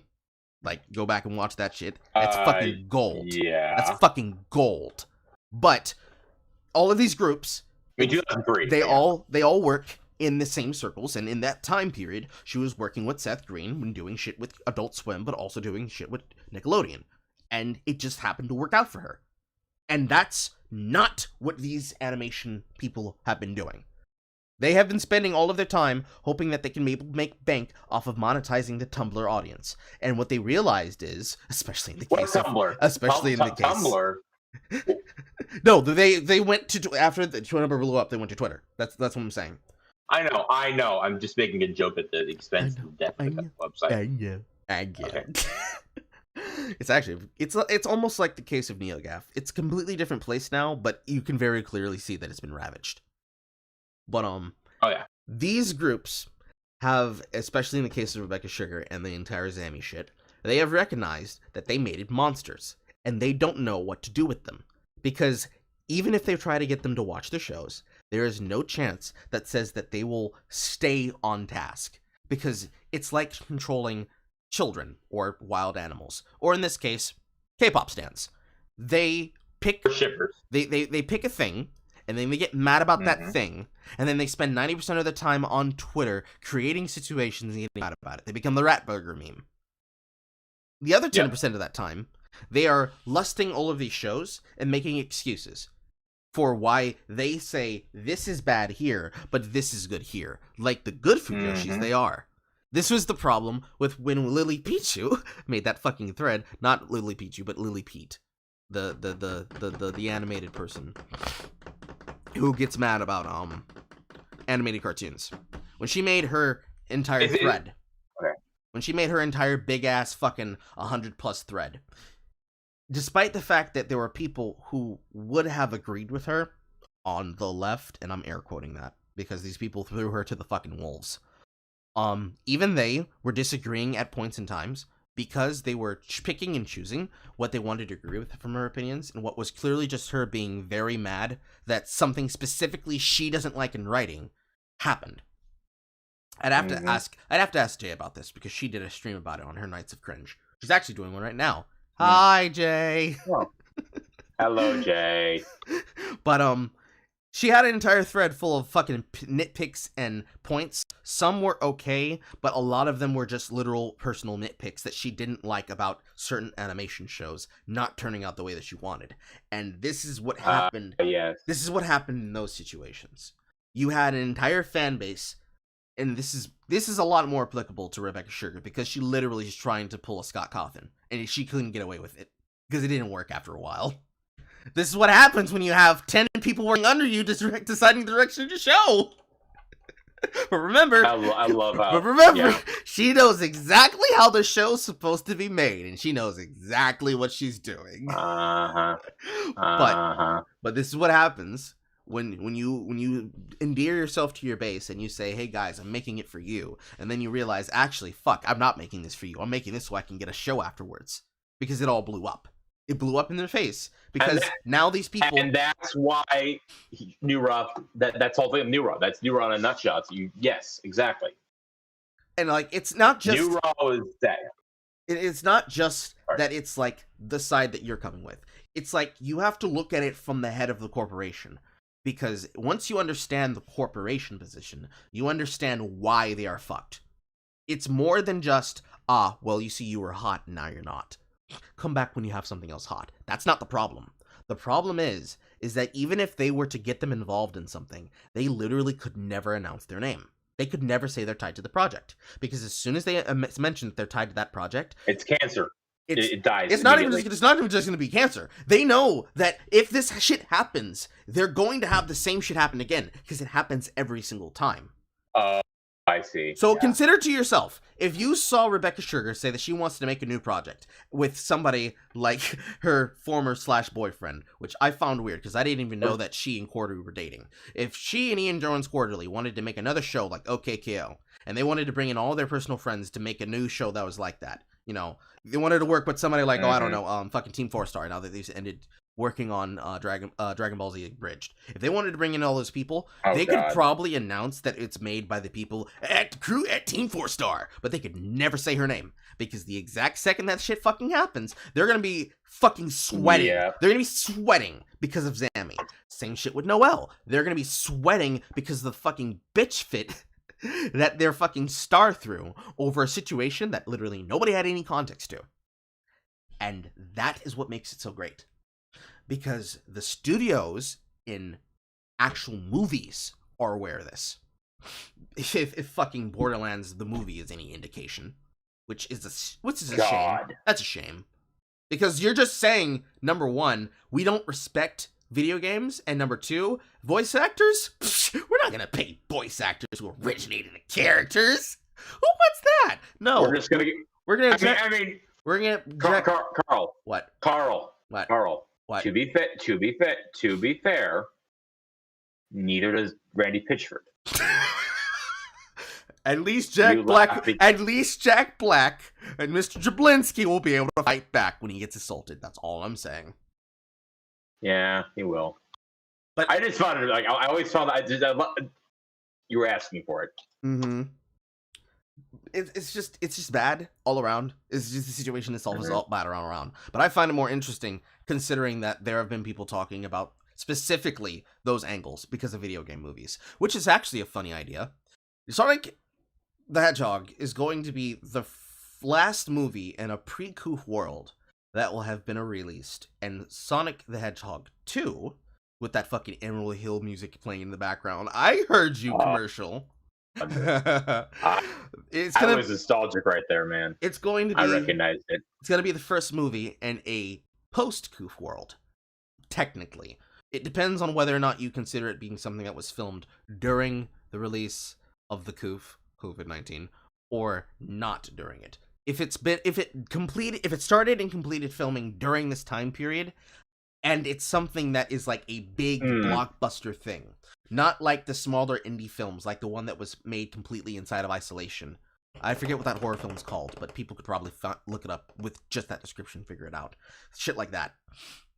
Because of things like that, you're looking at Hollywood starting to get into these concepts for video game movies, because they did their casting for the people they want as Joel and Ellie for The Last of Us, which, congratulations! I hope and I cannot wait for when he gets dragged in the future for potentially having killed a black bit of color, because they wanted Mahershala Ali for that role. But unfortunately, they ended up casting Pablo Pascal, of all people. Yeah, Pedro. Just rewarding people for the bigotry. But hey, well, that's cool. But then you had Borderlands apparently happening on the side, which I didn't even know it was a thing. I knew that Cate Blanchett was tied onto a video game project, but I didn't know what it was. But apparently she's going to be your Lilith character. Please. They got... Carl. What? You do realize discussion of the Borderlands film from literal years ago? That's what got me the infamous "no one likes you and your life will amount to nothing." Which, mind you, I hold him in higher regard than some people. Like, no, talking to you a bit about Birch has actually made me look at him with a little less disgust. But just thought I'd note that. It could be worse. He could actually end up having to fucking deal with his sister being a bigger star than him. But they're kind of, it's kind of average at this point, you know? At one point, she was a bigger, at one point it was like she was a bigger star and rising faster because of his nepotism for her, and he was just getting fucked constantly. But now it's kind of like, it's kind of even. I haven't heard a single thing about her career since Steins Gate, which I guess is for the better. Because that is for the better, yes. She's like one of those voice actors that comes along and kind of just makes it very clear that she's more interested in having people talk about her than necessarily enjoying her work. I could be wrong, but I don't think I am. No, because I actually know voice actors. I know voice actors that actually enjoy people knowing their work, because that's like the entirety of Matt Shipman and his wife Brittany Lotta, because they do nothing but dub for things, and they have their own shit. They're the people who are responsible for Honey Pop even being a thing, because they were able to get the women together to do Honey Pop 1, and then they got the people together for Honey Camp Studio, and they're going to be releasing, hopefully soon, Honey Pop 2, so that's going to be great. But it's like a night and day difference. On one hand, you have people like Ashley Birch, and people like her, who will start yelling at people for the crime of choosing to pirate their shit. And then you have people like her and her husband, and Keji Von something, I can't remember his last name, but the very big, hefty, lovely Asian man, who's also a voice actor, who comes out and says, listen, I don't support and I don't like the fact that people pirate, but antagonizing people with doing piracy is just going to make them pirate more. Shut the fuck up. Exactly. And then in her situation, which is something people jump down her neck for, so I defended her about this, because of course people jump down her neck, because people are just wiling out right now. You have people jump down Britney's neck specifically because when she mentioned, hey guys, don't do dubs over other people's work. Fan dubs are illegal, and you will not have a very good time trying to get work if you try to get fan dubs. People decided to do this bullshit concerning her past doing it, and it's like, yes, the time period in which people had before and that they have now is completely different. That's a very good observation, Twitter user, Big Booty Butt 69, but shut the fuck up. Carl, I will interject here about that specifically. I personally, I mean, I know what you're saying, and I agree with what you're saying. I will note that it comes off very much pretentious. Like, pretentious. It comes off pretentious. It comes off like she's pulling up. It comes off like, oh, I'm just pulling up the ladder. Yes, that's what people see it as, but it's not. Because this has always been the reason. This is the reason why Japan is so defensive of their fucking copyrights. Because they know about people like Team 4 Star. I'm surprised that Mhm. you didn't see the same kind of work happen with something with the something awful it's not something awful, something witty. Oh, some fucking something awful. Yeah, But they've seemed to get away with it scot free. That is something I've noticed. You're right. It seems that they yeah. don't care as much for SAO because technically they're doing the older arcs of SAO, not necessarily riffing on the newer shit and trying to take advantage of the newer Yeah, shit. Or maybe and Toei, to be or maybe just Toei Funimation was more hard on them because they knew of Team 4-Star and personally by name. It might just be that too. I will say, I think it's a combination of both. I think Toei is very. It's funny because, well, first off,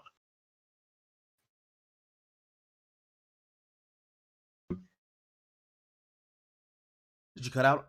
I thought you and B, Dragon Ball Z is a very evergreen series. What? Oh, I thought you cut out for a second. I Carl? couldn't hear for a second. Well, you cut out too, but it's a very Dragon Ball Z is very evergreen. I think that's one thing. One thing is it's very evergreen. Toei is also very protective of it, and I can't remember who brought this. Oh, that's right. It was totally not Mark brought this up when he actually interviewed Team 4-Star for kind of a retrospective of the show ended. Mhm. The show added a lot of things. In fact, you could argue their 3 seasons worth was the better interpretation and almost went back and changed things better than what Toei did themselves. So it's like a combination. And the reason why they stopped was basically because they were having trouble with Toei and just they wanted to move on. And to that I respect them. In fact, I respect Kaiser Neko quite a bit. We've met and talked a bit on Twitter occasionally. But yeah, I think again, Sword Art Online early arcs, yes, but B, they're making fun of it, and I'm guessing, I guess, a definite difference between studios. Toei is a mess of a company, or rather, Toei reminds me of is basically, in my opinion, at least from what I've seen and how I've seen them interpret things. To me, they're the Nintendo equivalent in anime that Yes. Nintendo is with video games. Yes, exactly. Like And I remember looking back during the COOF when I was trying to get people to watch Big Bad Video Boards with me inside of my Discord, and I was streaming it every now and again. They actually ended up claiming one of those and taking it completely the fuck down. And I need you guys to understand the context behind that, because Big Bad Video Boards was made with heavy shell. Carl, you don't need to explain it to me. I know this stuff. Well,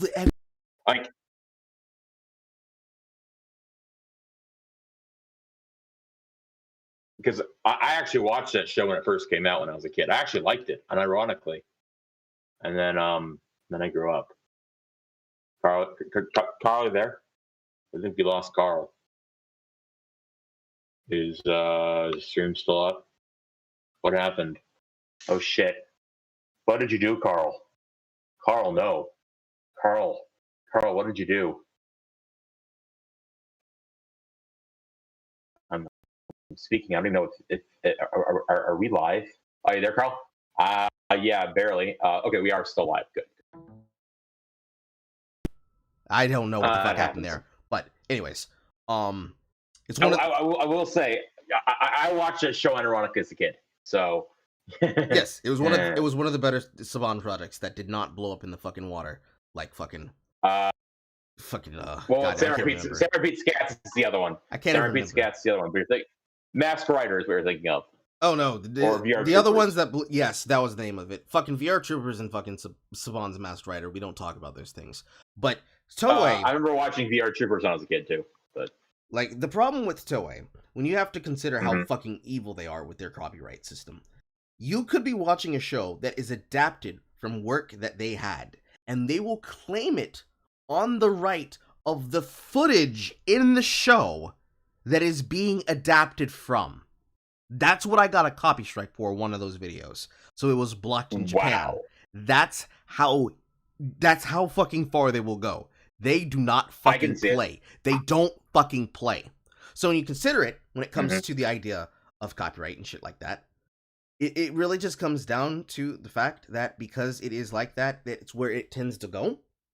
And because of how abusive they can be in that capacity, that is kind of the reason why it happens.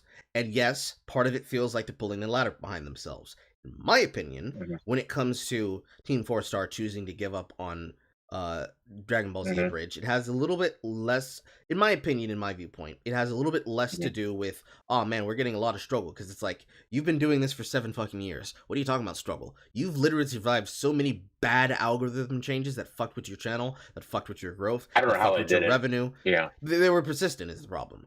And it has a little bit more to do with, they want to move on from it because they want to do other projects. That's really what it is. Yeah, exactly. It's not so much that, well, you see, guys, we had a good run. We're just gonna have to call it quits at this point.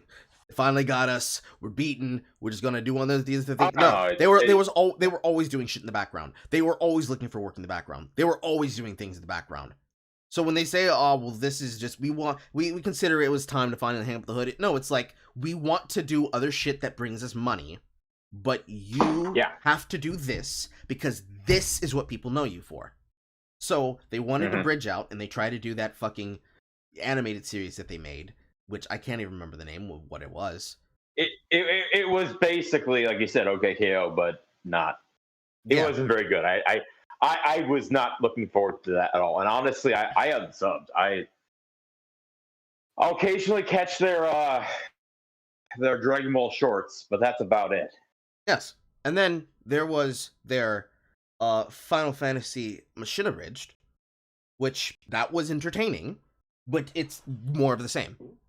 The only difference there is that they chose to animate everything. They used the exact same style of shit they used for cutaways and gags inside of that, and the editing style that they did for Dragon Ball Z Abridged helped them there and made that popular. But then it's like, how long can you do this for? How long are you going to keep Steam up for this? And that's kind of where they ended up going. I mean, for goodness sake, when it came to Machine Abridged, the opening joke is referencing the fact that, well, the remake's not going to come out anytime soon, and now it's already out. You know, like that was kind of the joke they gave. So it's exactly. But I'm agreeing with you, is what I'm trying to say. In those situations with that, I can get it because I'm also a voice actor, but I haven't even released one of the projects that I announced that I'm working on now, because that's probably, if I don't get help with it, will be something that I make myself, getting the people who I want to work on it with me to do whatever role it is that I want to get them for, and then put that thing together over time, and then release it over time with absolutely no announcement schedule or upload schedule for it to go up on my main channel. It'll be done when it's done. It has no set schedule. Because the reason History of Voltage Vengers has no set schedule. Wake up already! Sorry, I had a channel in my link card there. I've been trying to improve my voice of his. But it has to be like that, because the problem with setting a schedule and your entire thing is that you are doing riffs on other people's things, is that you only have two directions you can go. You can go you can go full analytical, and you can become CinemaSins, or you can become full fucking riffing and become riff tracks and Red Letter Media. That's the only directions you can go. And it's funny that I mentioned that, because they actually did that for Dragon Ball Z or for Dragon Ball Evolution. Because there's nothing you can do when people only associate you with one piece of media, then that one thing, until you build a niche outside of that. Which is why people it's literally the channel awesome issue. The angry reviewer issue. I mean, Linkar, I had a conversation with Iron Liz when I was a kid, when we were Liz had when I had an interview with Iron Liz on a live stream once. She mentioned, it's like, she talked to Linkar. She's like, what is your plan? What is your end game? He's like, I'm gonna ride this thing out for as long as I can. And you can tell it. You can really tell right now, like, the only reason why he's still going is because it's making him money. His soul is gone. He stopped making the tie-in stories. You can tell he's sick of this, but there's nothing else he can do. And it's what you're saying. It's like all he's known for is this. He has nothing else. It's actually kind of funny if it wasn't so sad. Well, there's that. There's that in History of Power Rangers, and maybe him having made that John wanted Scott. him encouraging Mark Satsu to do that for Kamen Rider, maybe that's his legacy, inspiring a history of format, but oh That's no. all he had. That's all he has. I mean, when you have to do a live stream like 3 days before your taxes are due for 3 days, so you can make the money, so you can pay the taxes. Mm-hmm. That continuous to me, that makes me laugh every time I think about it. But it's the same concept, the same problem. It's like Team 4-Star, they wanted to branch out. I hope they're doing well. I wish them the best. Yeah. Anyways, to get back to the point that I was making.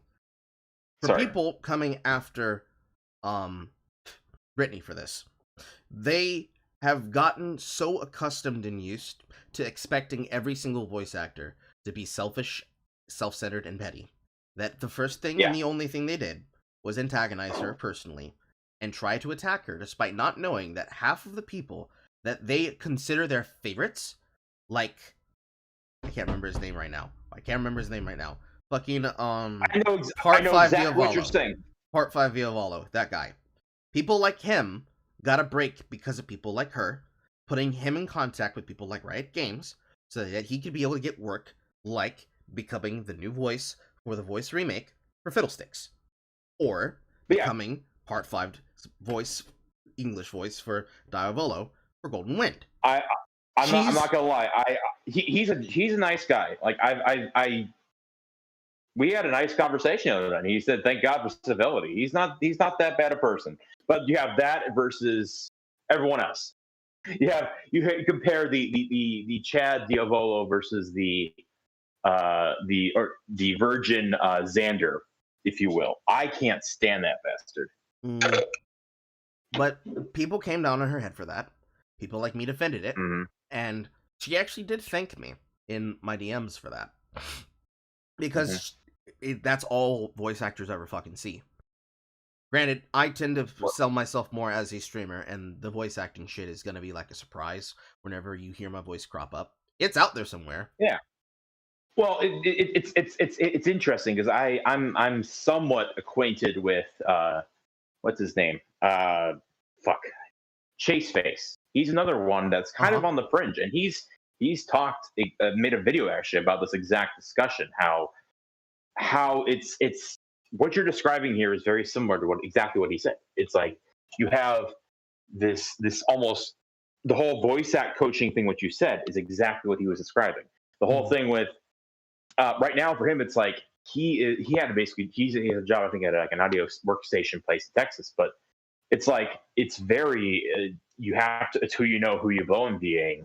And again, I will fully agree with what you said about her and about there's like almost two different angles. There's the elites, like those who just don't give a rat's ass what you think, and then there's everyone else who's either trying to break in by being an asshole or just out there and by a fluke got in, but they're roped in with all the assholes.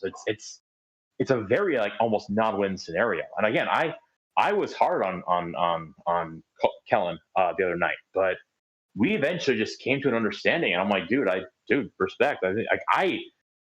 So it's like, but I unfortunately, like I was with her, I'm more willing to assume this air of contempt and pretentiousness versus the reality, which is nothing like that, you know? Mm-hmm. It's a hard balance because half the time, like I'm willing, like, but I'm at least able to say, like, if I notice someone like Kellen who's basically being genuine, I'm like, I immediately hold back. I pull the brakes. I'm like, hell no, I'm not gonna be needlessly attacking someone. But not everyone's like that. Not everyone is also. Some people are just out for blood. Some people want to watch the world burn. Some people are not civil. Looking at you, Lore. Mm-hmm. Some people are just the other side, but claiming to be on the same side, but they have the same tactics.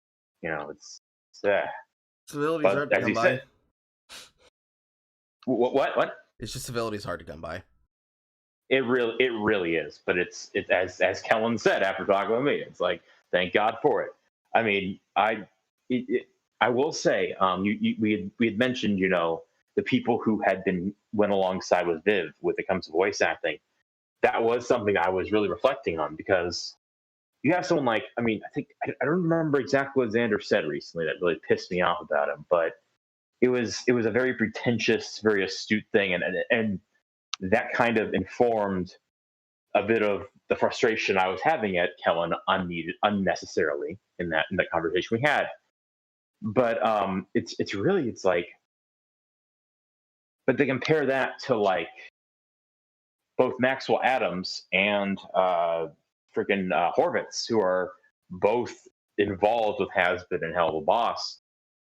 It's like, I guess I'll ask you a question if you know anything about this, Carl. Where do you think the cutoff is? Where does or is there a cutoff between a certain level of voice actors, like a certain era when they started or when they got big, that this ego either develops or doesn't? Because like you have Tara Strong, who's obviously full of it. You have people like Horvitz and to a lesser extent Adams, who are chill and able to do the show with them. But then you have people that are like in between, I guess, that are, or you have like, I guess, I'm not gonna lie, I wish I could be kind to, I guess, Yakko's voice actor, but it's like, for me personally, it's a hard read. He seems like he puts on the show of being really fan friendly, but I can't shake this feeling that there's that kind of Pablo Hidalgo air of, if you think this way, I don't want to associate with you.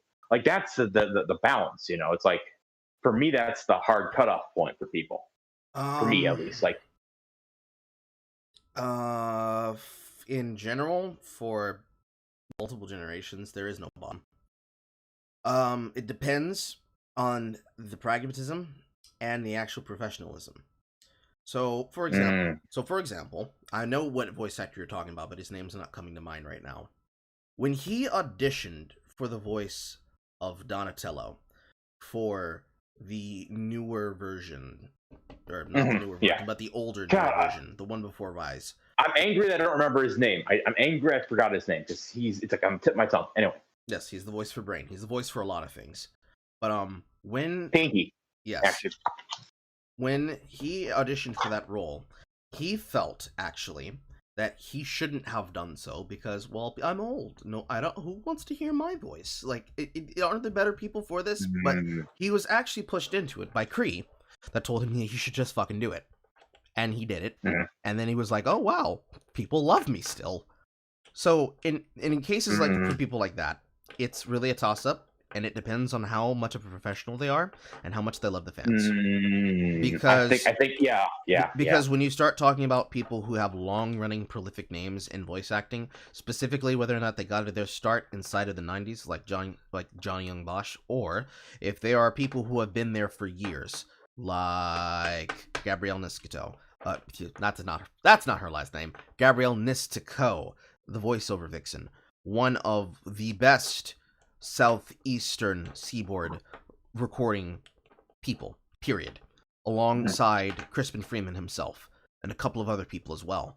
All of these individuals, including herself and her husband, Brittany and Matt, these people care not just about the people who they work with and not just about the projects, but about the fans and overall the experience and the association, the emotion these people have with their production and with their performance. They are I think, there's a bunch of variables. They're consummate professionals. Yeah.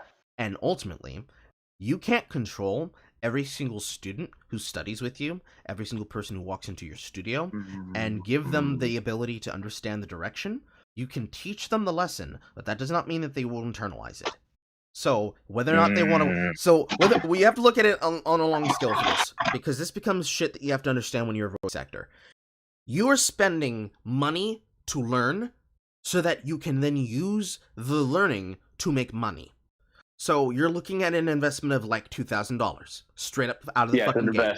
You're looking at an investment of $2,000 to book the classes, to book the studio, and that's just if you're going to be doing the base level work. That's the starting point.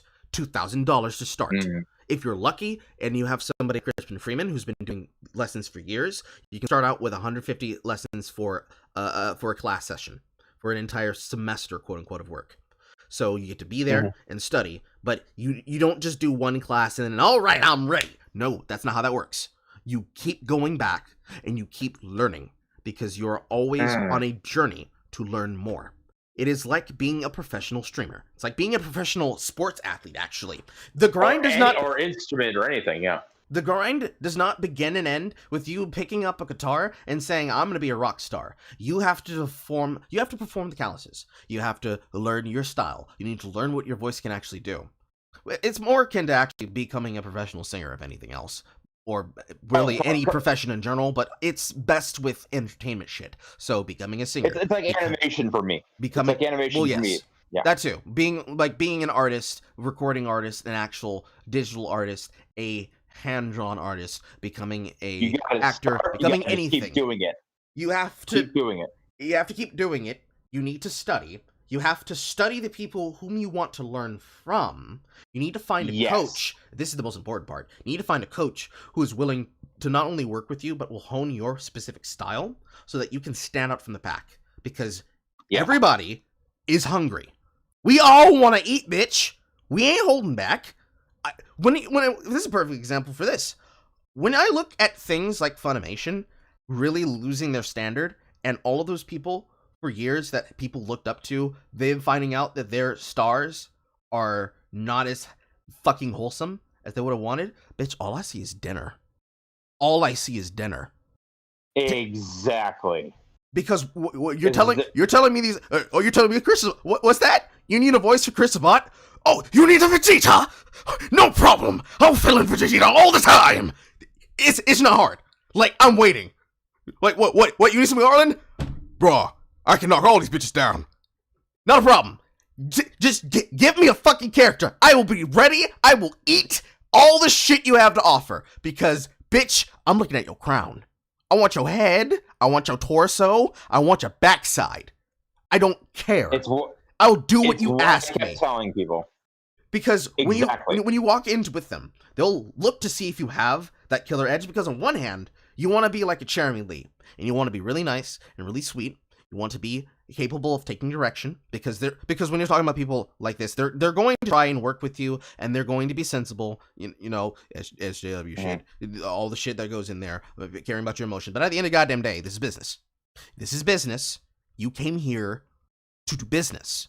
So, if you look at it from, like, I can't remember his name, but the one who fucking cut that commercial for fucking Adult Swim, Steve Bloom. When you look at shit like Steve Bloom saying, there is no room for this, and I stand by these statements, and then you look over at people like the voice of Samurai Jack, whose name is slipping out of my mind for a moment. You look over at him. Phil Lamar. And you look over at Phil Lamar, and he's making statements where he, in the past, defended people having standards and saying, listen, I'm just a dude who's recording voices in a studio in California. I don't give a shit about who does what. And then, all of a sudden, around this time period that you see the dude losing his voice for Cleveland Brown, and you see Jenny Slate losing her character for Big Mouth. And that's a show that I actually kind of watched because I was kind of hoping it'd be good. It's kind of depending on how you view adult animation. If you want to give it a chance, it can be okay, but it's not great, and it's really bad when you get down to, like, the brass tacks, but we're not going to talk about that right now. We're not going to talk about that right now. Yeah. That's for another time. But, okay. You look at these actors, and you look at them with all these statements, and they're being hypocritical. You walk into a session with somebody like Ravio Nistico. She's the most bubbly fucking person you can ever fucking see in a room. And yet, when she starts giving you direction, the way any person can start giving you direction, you're gonna snap to fucking attention. Because it's your fucking livelihood, it's your talent, it's your voice, and you need to hone it. And if you know that there's things that you're uncomfortable with, especially if you walk into a room and you know that you're nervous, that's something you have to breathe out of yourself. It's like doing training in a tournament to be a fighter. You have to get punched in the fucking face like 15 times until you stop flinching. But once you stop flinching, that's when the real work begins. You have to get the work out there, and that's when the real shit starts. When you start looking at it like that, it becomes the difference between the haves and have-nots. If you're one of the haves, you're going to stay there for a while. You might be in the background. People may not hear your work for a while, or when you do have work and you pay, you pay your dues, and it's going to be a whole thing. You're going to have to eat shit, and you're going to have to eat a lot of shit, There's going to be a lot of interviews. There's going to be a lot of auditions. There's going to be a lot of online auditions, especially if you use things like the voice acting club to try and find work. The same way that people who got into Crispin's course and ended up being in Dusty Elysian Tale because they were in there did for them. And then that could be your jumping point for your springboard to do other work, and then eventually you get the ball rolling from there, and then it's a whole thing, and you're staying around for that. But there's no guarantee that always happens. Sometimes you don't have the ability. In my situation, I don't have the ability to travel to South Carolina, where her studio is, even though it's like a couple of states over, because who's going to take care of my family in that meantime? I got to have the time. I got to have the ability to go travel. If she were to do online sessions, which I think she does, I don't have the money to afford that now because situation. But that's all circumstantial. Eventually that can change. Your life can change in 6 fucking months doing shit like that. And it has for me, because I was still doing shit like this on the meanwhile working in the factory. And it's a whole thing. It's a whole process. It's a mental process. It's an emotional process. And it's a physical grueling work process, especially since you're going to be rubbing your voice raw every single day.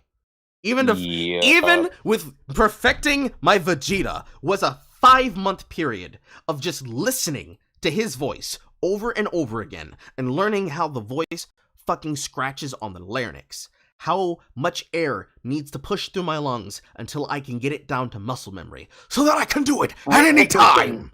That's what goes amazing. Into it. And when you consider repetition is needed, like when you consider that.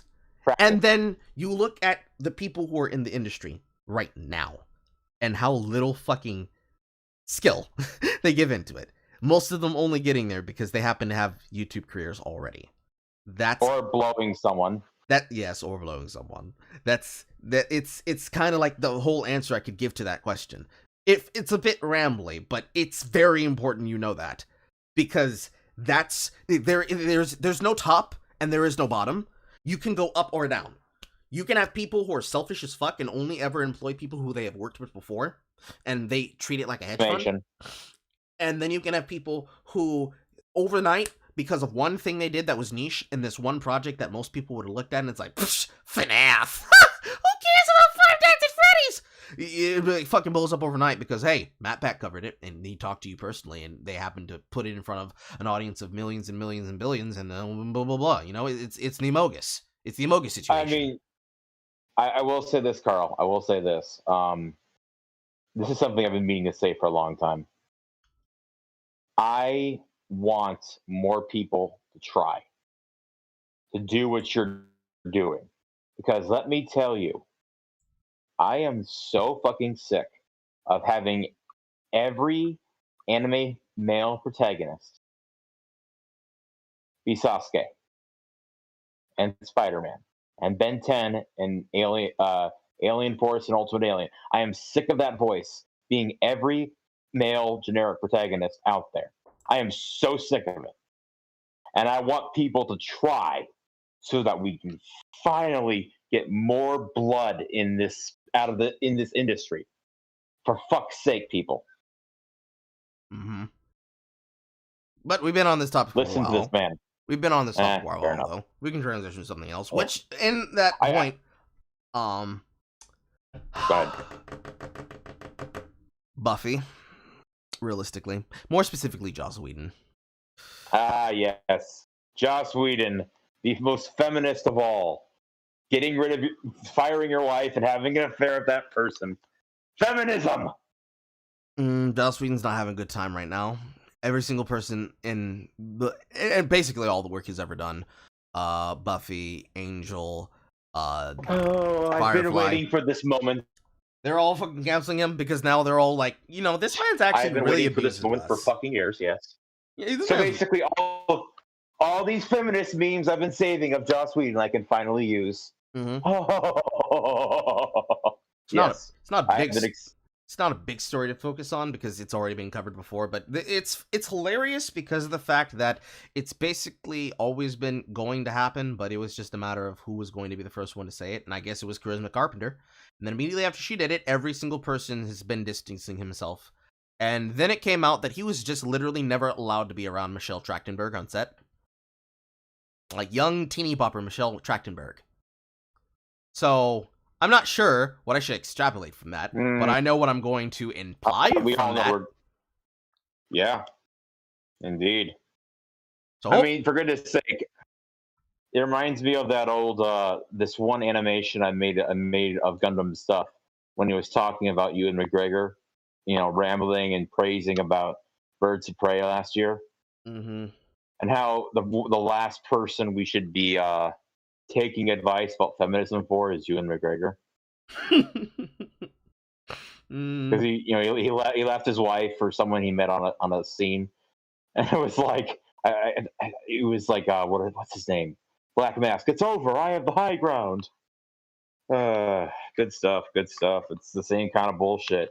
It's like, and early. Speaking of, this is relevant to an interesting little conversation I had recently, or I'm sure you saw this person, because if I saw this person as frequently as I did, you obviously saw them too. They actually got suspended, which I thought was rather ironic, considering they wanted Shadman gone. But you saw that one guy who was saying that if you have a Newgrounds account for any reason, you are a horrible, sick person and should be gone, even if you've never used it for anything, for any context. Remember that? Because you were basically going after the white whale, Shadman. Remember? Mm-hmm. Did you see that this week? Okay. The what got me laughing about it more than anything else, Carl, was how in that same logic, they said it didn't matter what reason. That would mean Egoraptor did all that shit for nothing. Mm-hmm. All that pandering, all that blustering. And I got thinking about it, because it's connected to the Joss Whedon thing. Because he said he's been a feminist for all this time. His wife has said otherwise, and everyone's ignored it.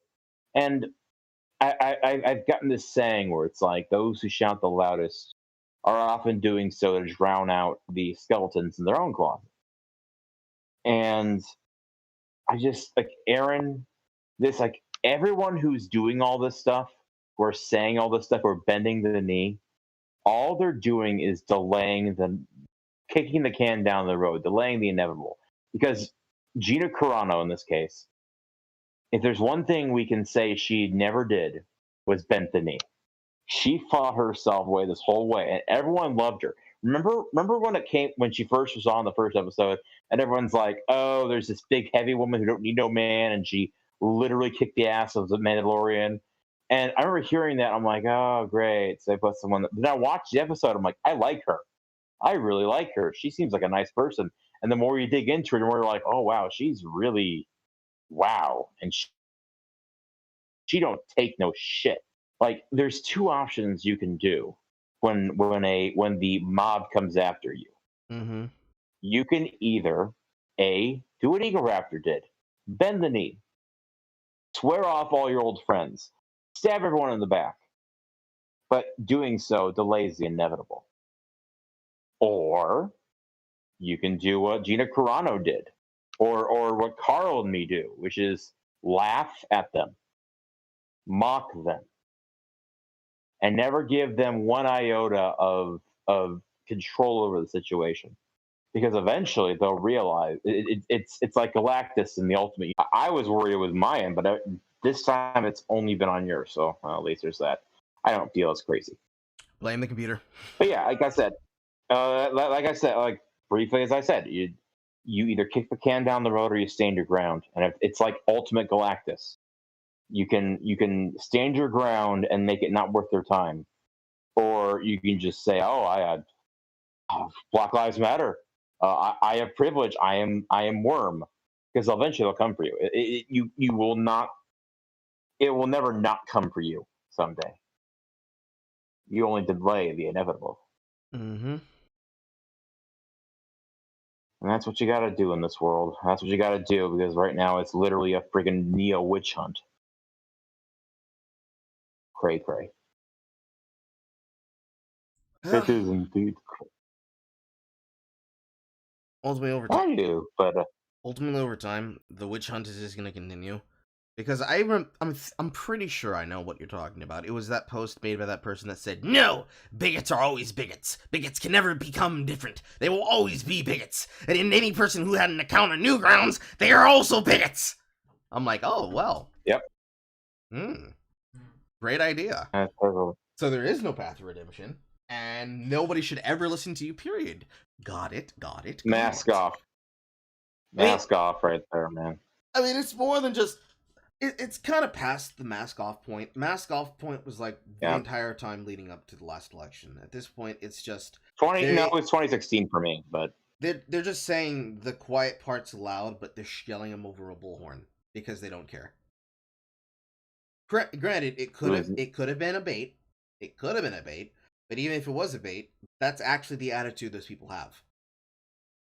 If anything, it's the reason why Biden posting L's is an account now, and it's really picking up steam.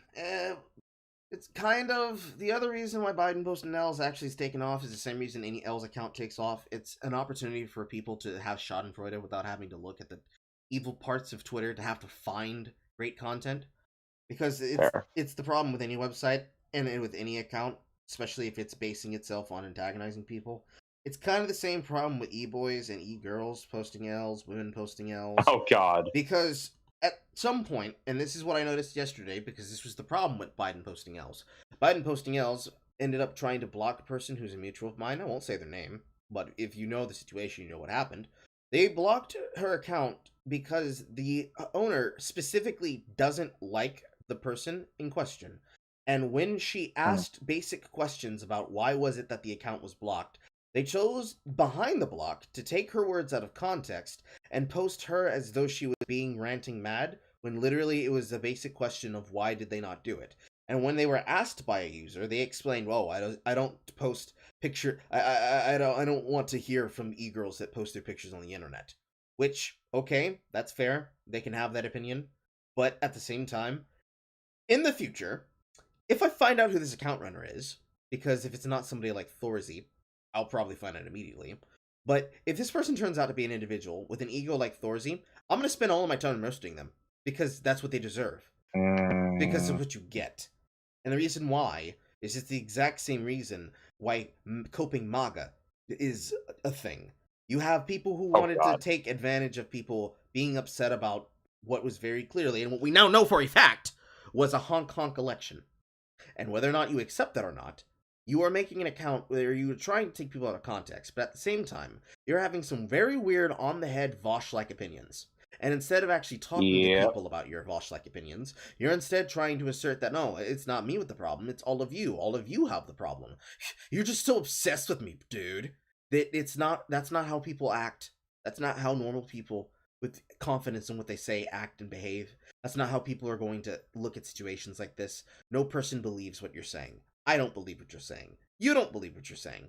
And really, I was gonna say they probably don't. It has more to do with your ego and with wanting to have someone else to attack than wanting to actually, do the gimmick that your account's based on. If you have a personal problem with him, that's one thing. But you're going outside the gimmick, and you're not telling the truth. Gimmick accounts breaking character. That's another gimmick account that works. I mean, out of character breaking account. I forget what it is. I think it's just OOC gimmicks. But gimmick accounts breaking out of character is a great fucking satire one. The same way with how Dankula started up Amish people posting their L's online. That was amazing. That was an amazing idea. Anytime now. Because because the core thing when it comes down to it is that the point of gimmick accounts was fun. That's the reason it's there. It's there for fun. Both having fun and also making fun of the people that you're making fun of as the gimmick. But when you go outside of the gimmick and you start attacking people for no other reason than because you're trying to court an audience, and you want that audience to then become attached to you, it becomes an ego trip. We've seen this. We have seen this behavior. In particular, this is the behavior of people like Danya, the person who was behind Bad Gaming's takes, and all of those other takes accounts that existed before. Yes, you can make accounts where you antagonize the people. It's like what I was saying earlier about the echo chambers, because really it's just an echo chamber. But that's the problem. When you build the echo chamber and you get an audience, perfect example, Kiwi Farms. As much as I love it and respect Kiwi Farms, it's not the same place. We talked about that before. Agreed. And the reason why Yes, it's we not have. is that you have people who do not respect the understanding of what is supposed to be there. It's a gossip website, but it's supposed to be there to collect information. Because that's what people do. They autistically weaponize their autism, and they look to get information so that when they make fun of a person, they can post the L's of the person, and when they say, that's not real, they keep laughing harder while holding the archive up against the screen, rubbing their man-tits or their actual autistic breasts on the glass. That's how that's supposed to work. The joke is that they don't give a shit what you say or what you do. You're supposed to have fun laughing at people who are lolcows. But the problem is, when you start going outside of what a lolcow is, when you go outside of what you consider, insult here is, for example, if you're a person who calls himself on the left, and you think left is best, it's great to be a BreadTube audience member, and you go outside of what you would consider to be examples of cognizant arguments that you could actually have in a broadcast. And instead, you start calling everybody who disagrees with you a chud.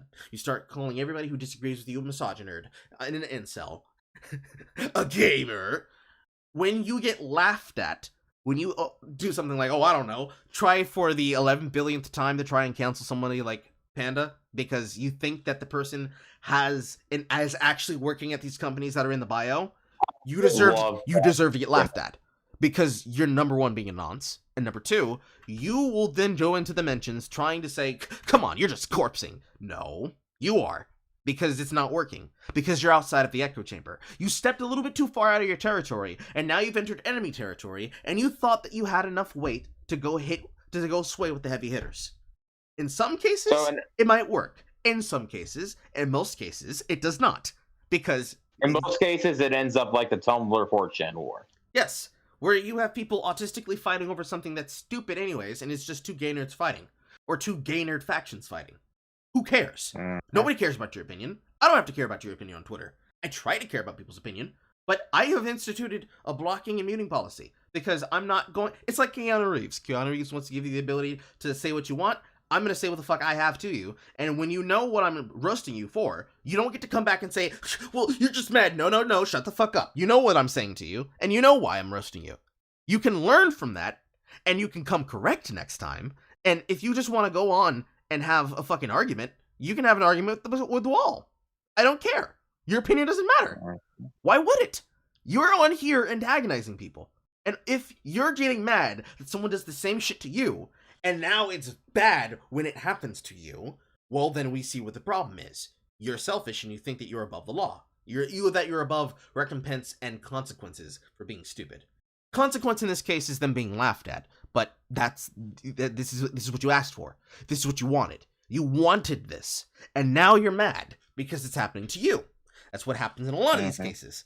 So why would I be upset that a bunch of Karens jump into my mentions and get upset that I literally call them Karens? Why would I care that a bunch of fucking K-poppers jump into my mentions and want to be angry and try to take down my account and fail to do so, and instead get mocked when I keep mocking them? Why the fuck would I care when a checkmarked feminist comes into my mentions and tries to get mad because I'm antagonizing her because she's a hypocrite? Why the fuck would I care when an ex-Googler and a fucking, journalist come to my mentions to get mad because they're being a hypocrite, because they say, oh my god, it's such an epidemic that Hollywood men are dating young women, and the person you work for literally had an affair with a woman and has a now 13, 14-year-old child? I don't know how old David Spade's daughter with that young model was, but I'm pretty sure he was in his something like 30s or 40s now, and she was like in her 20s, and you subtract the difference between their age, and that's the age of their daughter.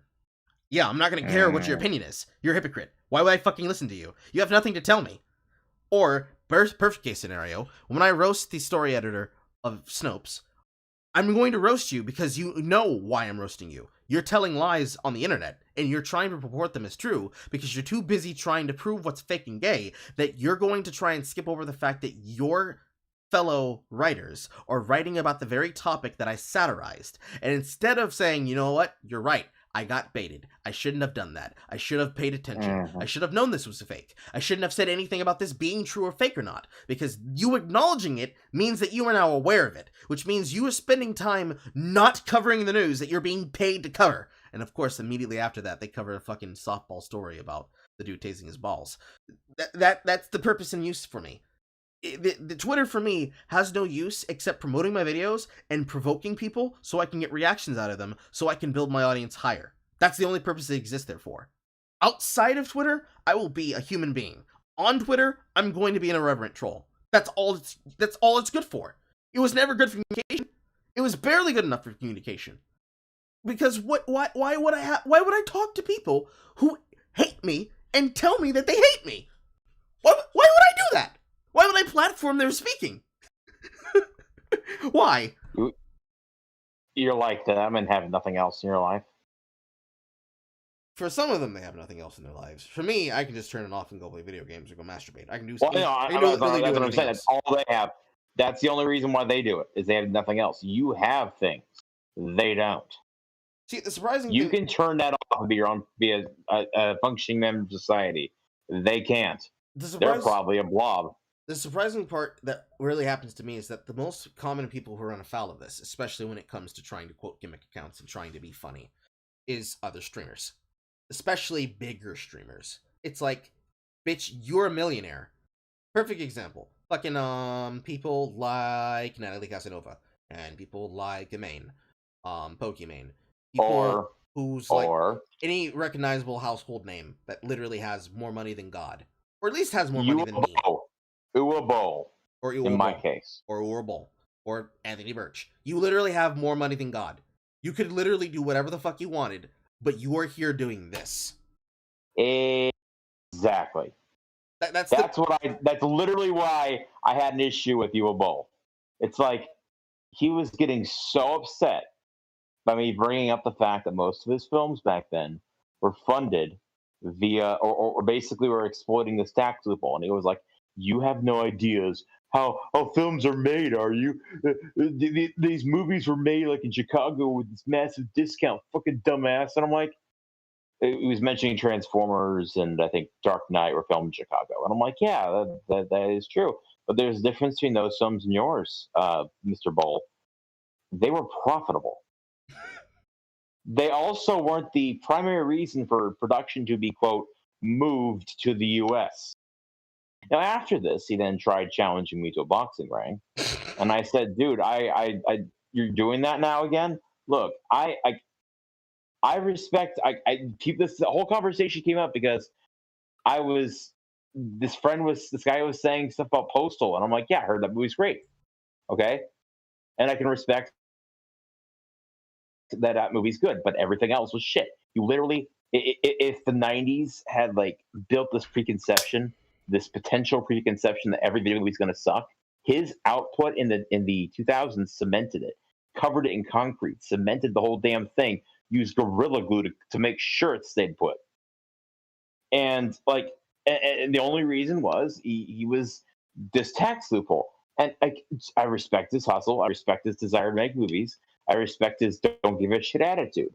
But I think but the reason why he did this was because of this, and he couldn't admit it. And I'm like, I'm just here sitting here with a big stupid grin on my mouth because this millionaire who potentially could fly me out to his place in Germany, beat the living tar out of me, and then talk to me afterwards, is so upset by some random shit poster on Twitter. Like, it was.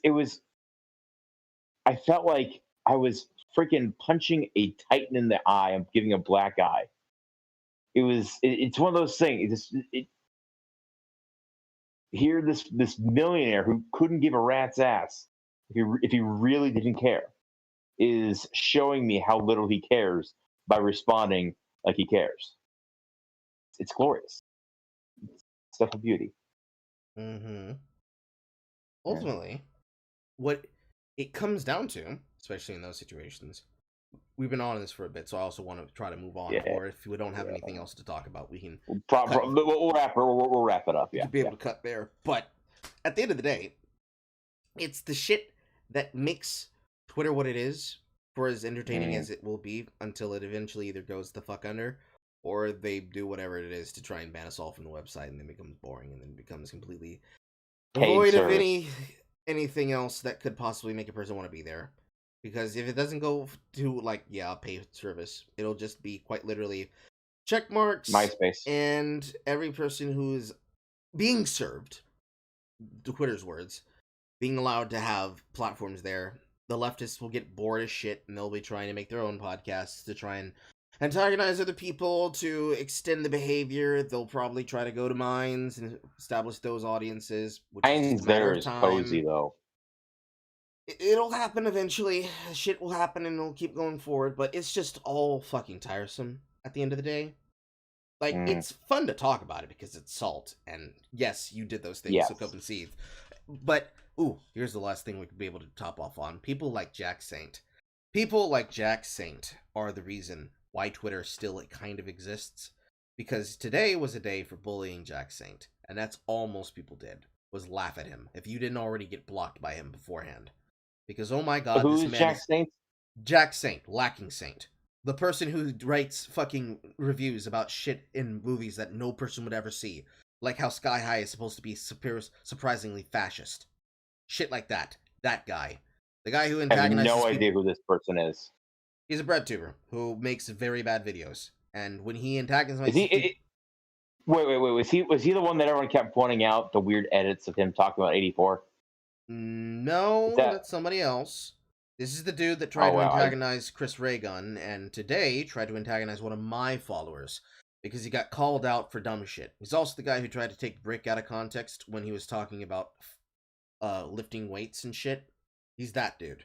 I think it stands the testament how little I care about, or how little influence he has, that I don't even know who the fuck he is. I don't even care. He's like one of those things. He's like the more popular. No. He's like the more popular Quentin. Again, you're to quote Guardians of the Galaxy. Who? Yes, that's what I'm feeling right now. I'm surprised you have never seen people bully Quentin. Quentin Reviews has been bullied so much. No. I know who Quentin is. I don't know who the other guy is. So imagine Quentin, but more pathetic, but technically more popular. Wait. The only person I could say is more pathetic than Quentin is fucking Movie Bob. Movie Bob's an entirely different thing. Well, he's an entirely different scale of lolcow. I know. The point I'm saying is that literally I view Quentin as one diabetes thing away from being the millennial equivalent of Movie Bob. No, I'd say he's I'd say he's another rejection and heartbreak away from being Movie Bob. Like I said, he's been rejected the same way. My point though is that I think diabetes is the only thing keeping the two of them from being the millennial version. I think that's the only thing. And who knows? He may actually still have it. He may have maybe like me and has type 2 adult onset diabetes. He's not as Quentin's not quite as fat. He hasn't given up on himself yet. That's one thing we can at least give him as a plus. He has to get his heart. He needs to get his heart broken again in public, and it needs to be the roughest kind of fucking put down in ratio. But people, and he's got a tough act to follow. He's gotten 2 separate breakdowns, and Lindsay's was savage for him. No, holy shit. She tried to be nice for him, but it didn't work. Yes, but Exactly. Precisely. We have 3 strikes. It's just amazing how many of these local bread tubers that review stupid shit and are. Why do they always gravitate towards Lindsay Ellis? Why is it always Lindsay Ellis? Popularity, because they know who she was.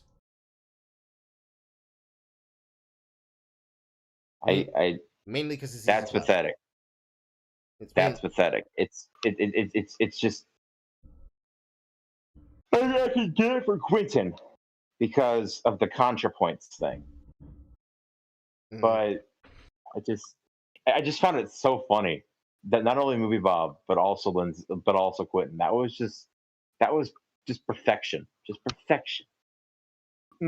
Delicious.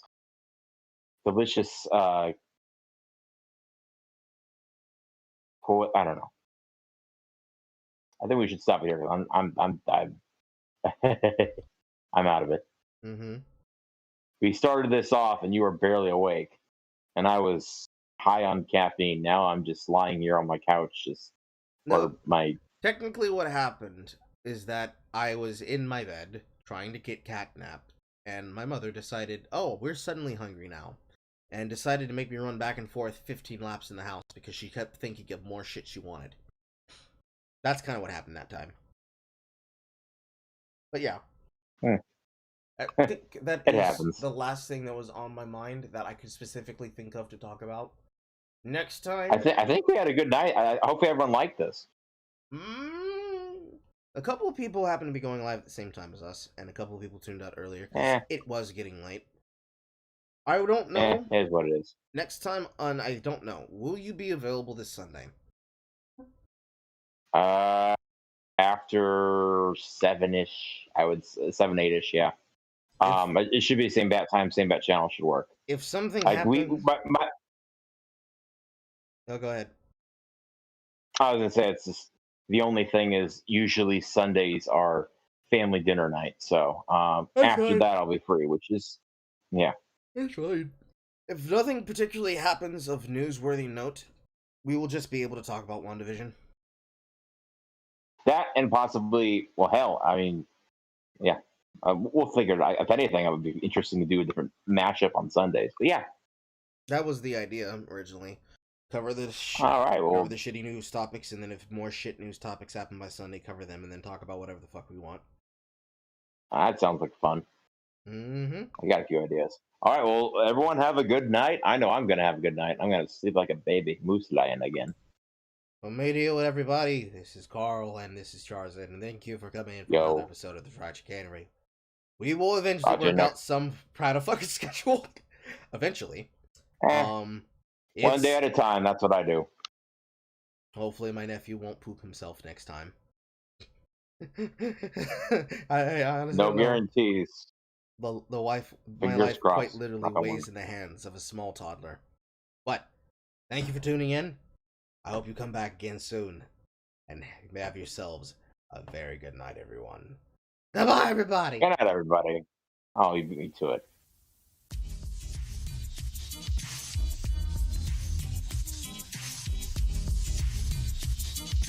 How long till we're offline? Or are we? Is the music playing us out, or am I talking over static? You are still talking out here. I was like, I'm just gonna be quiet for a minute. Wait, are you gonna say anything?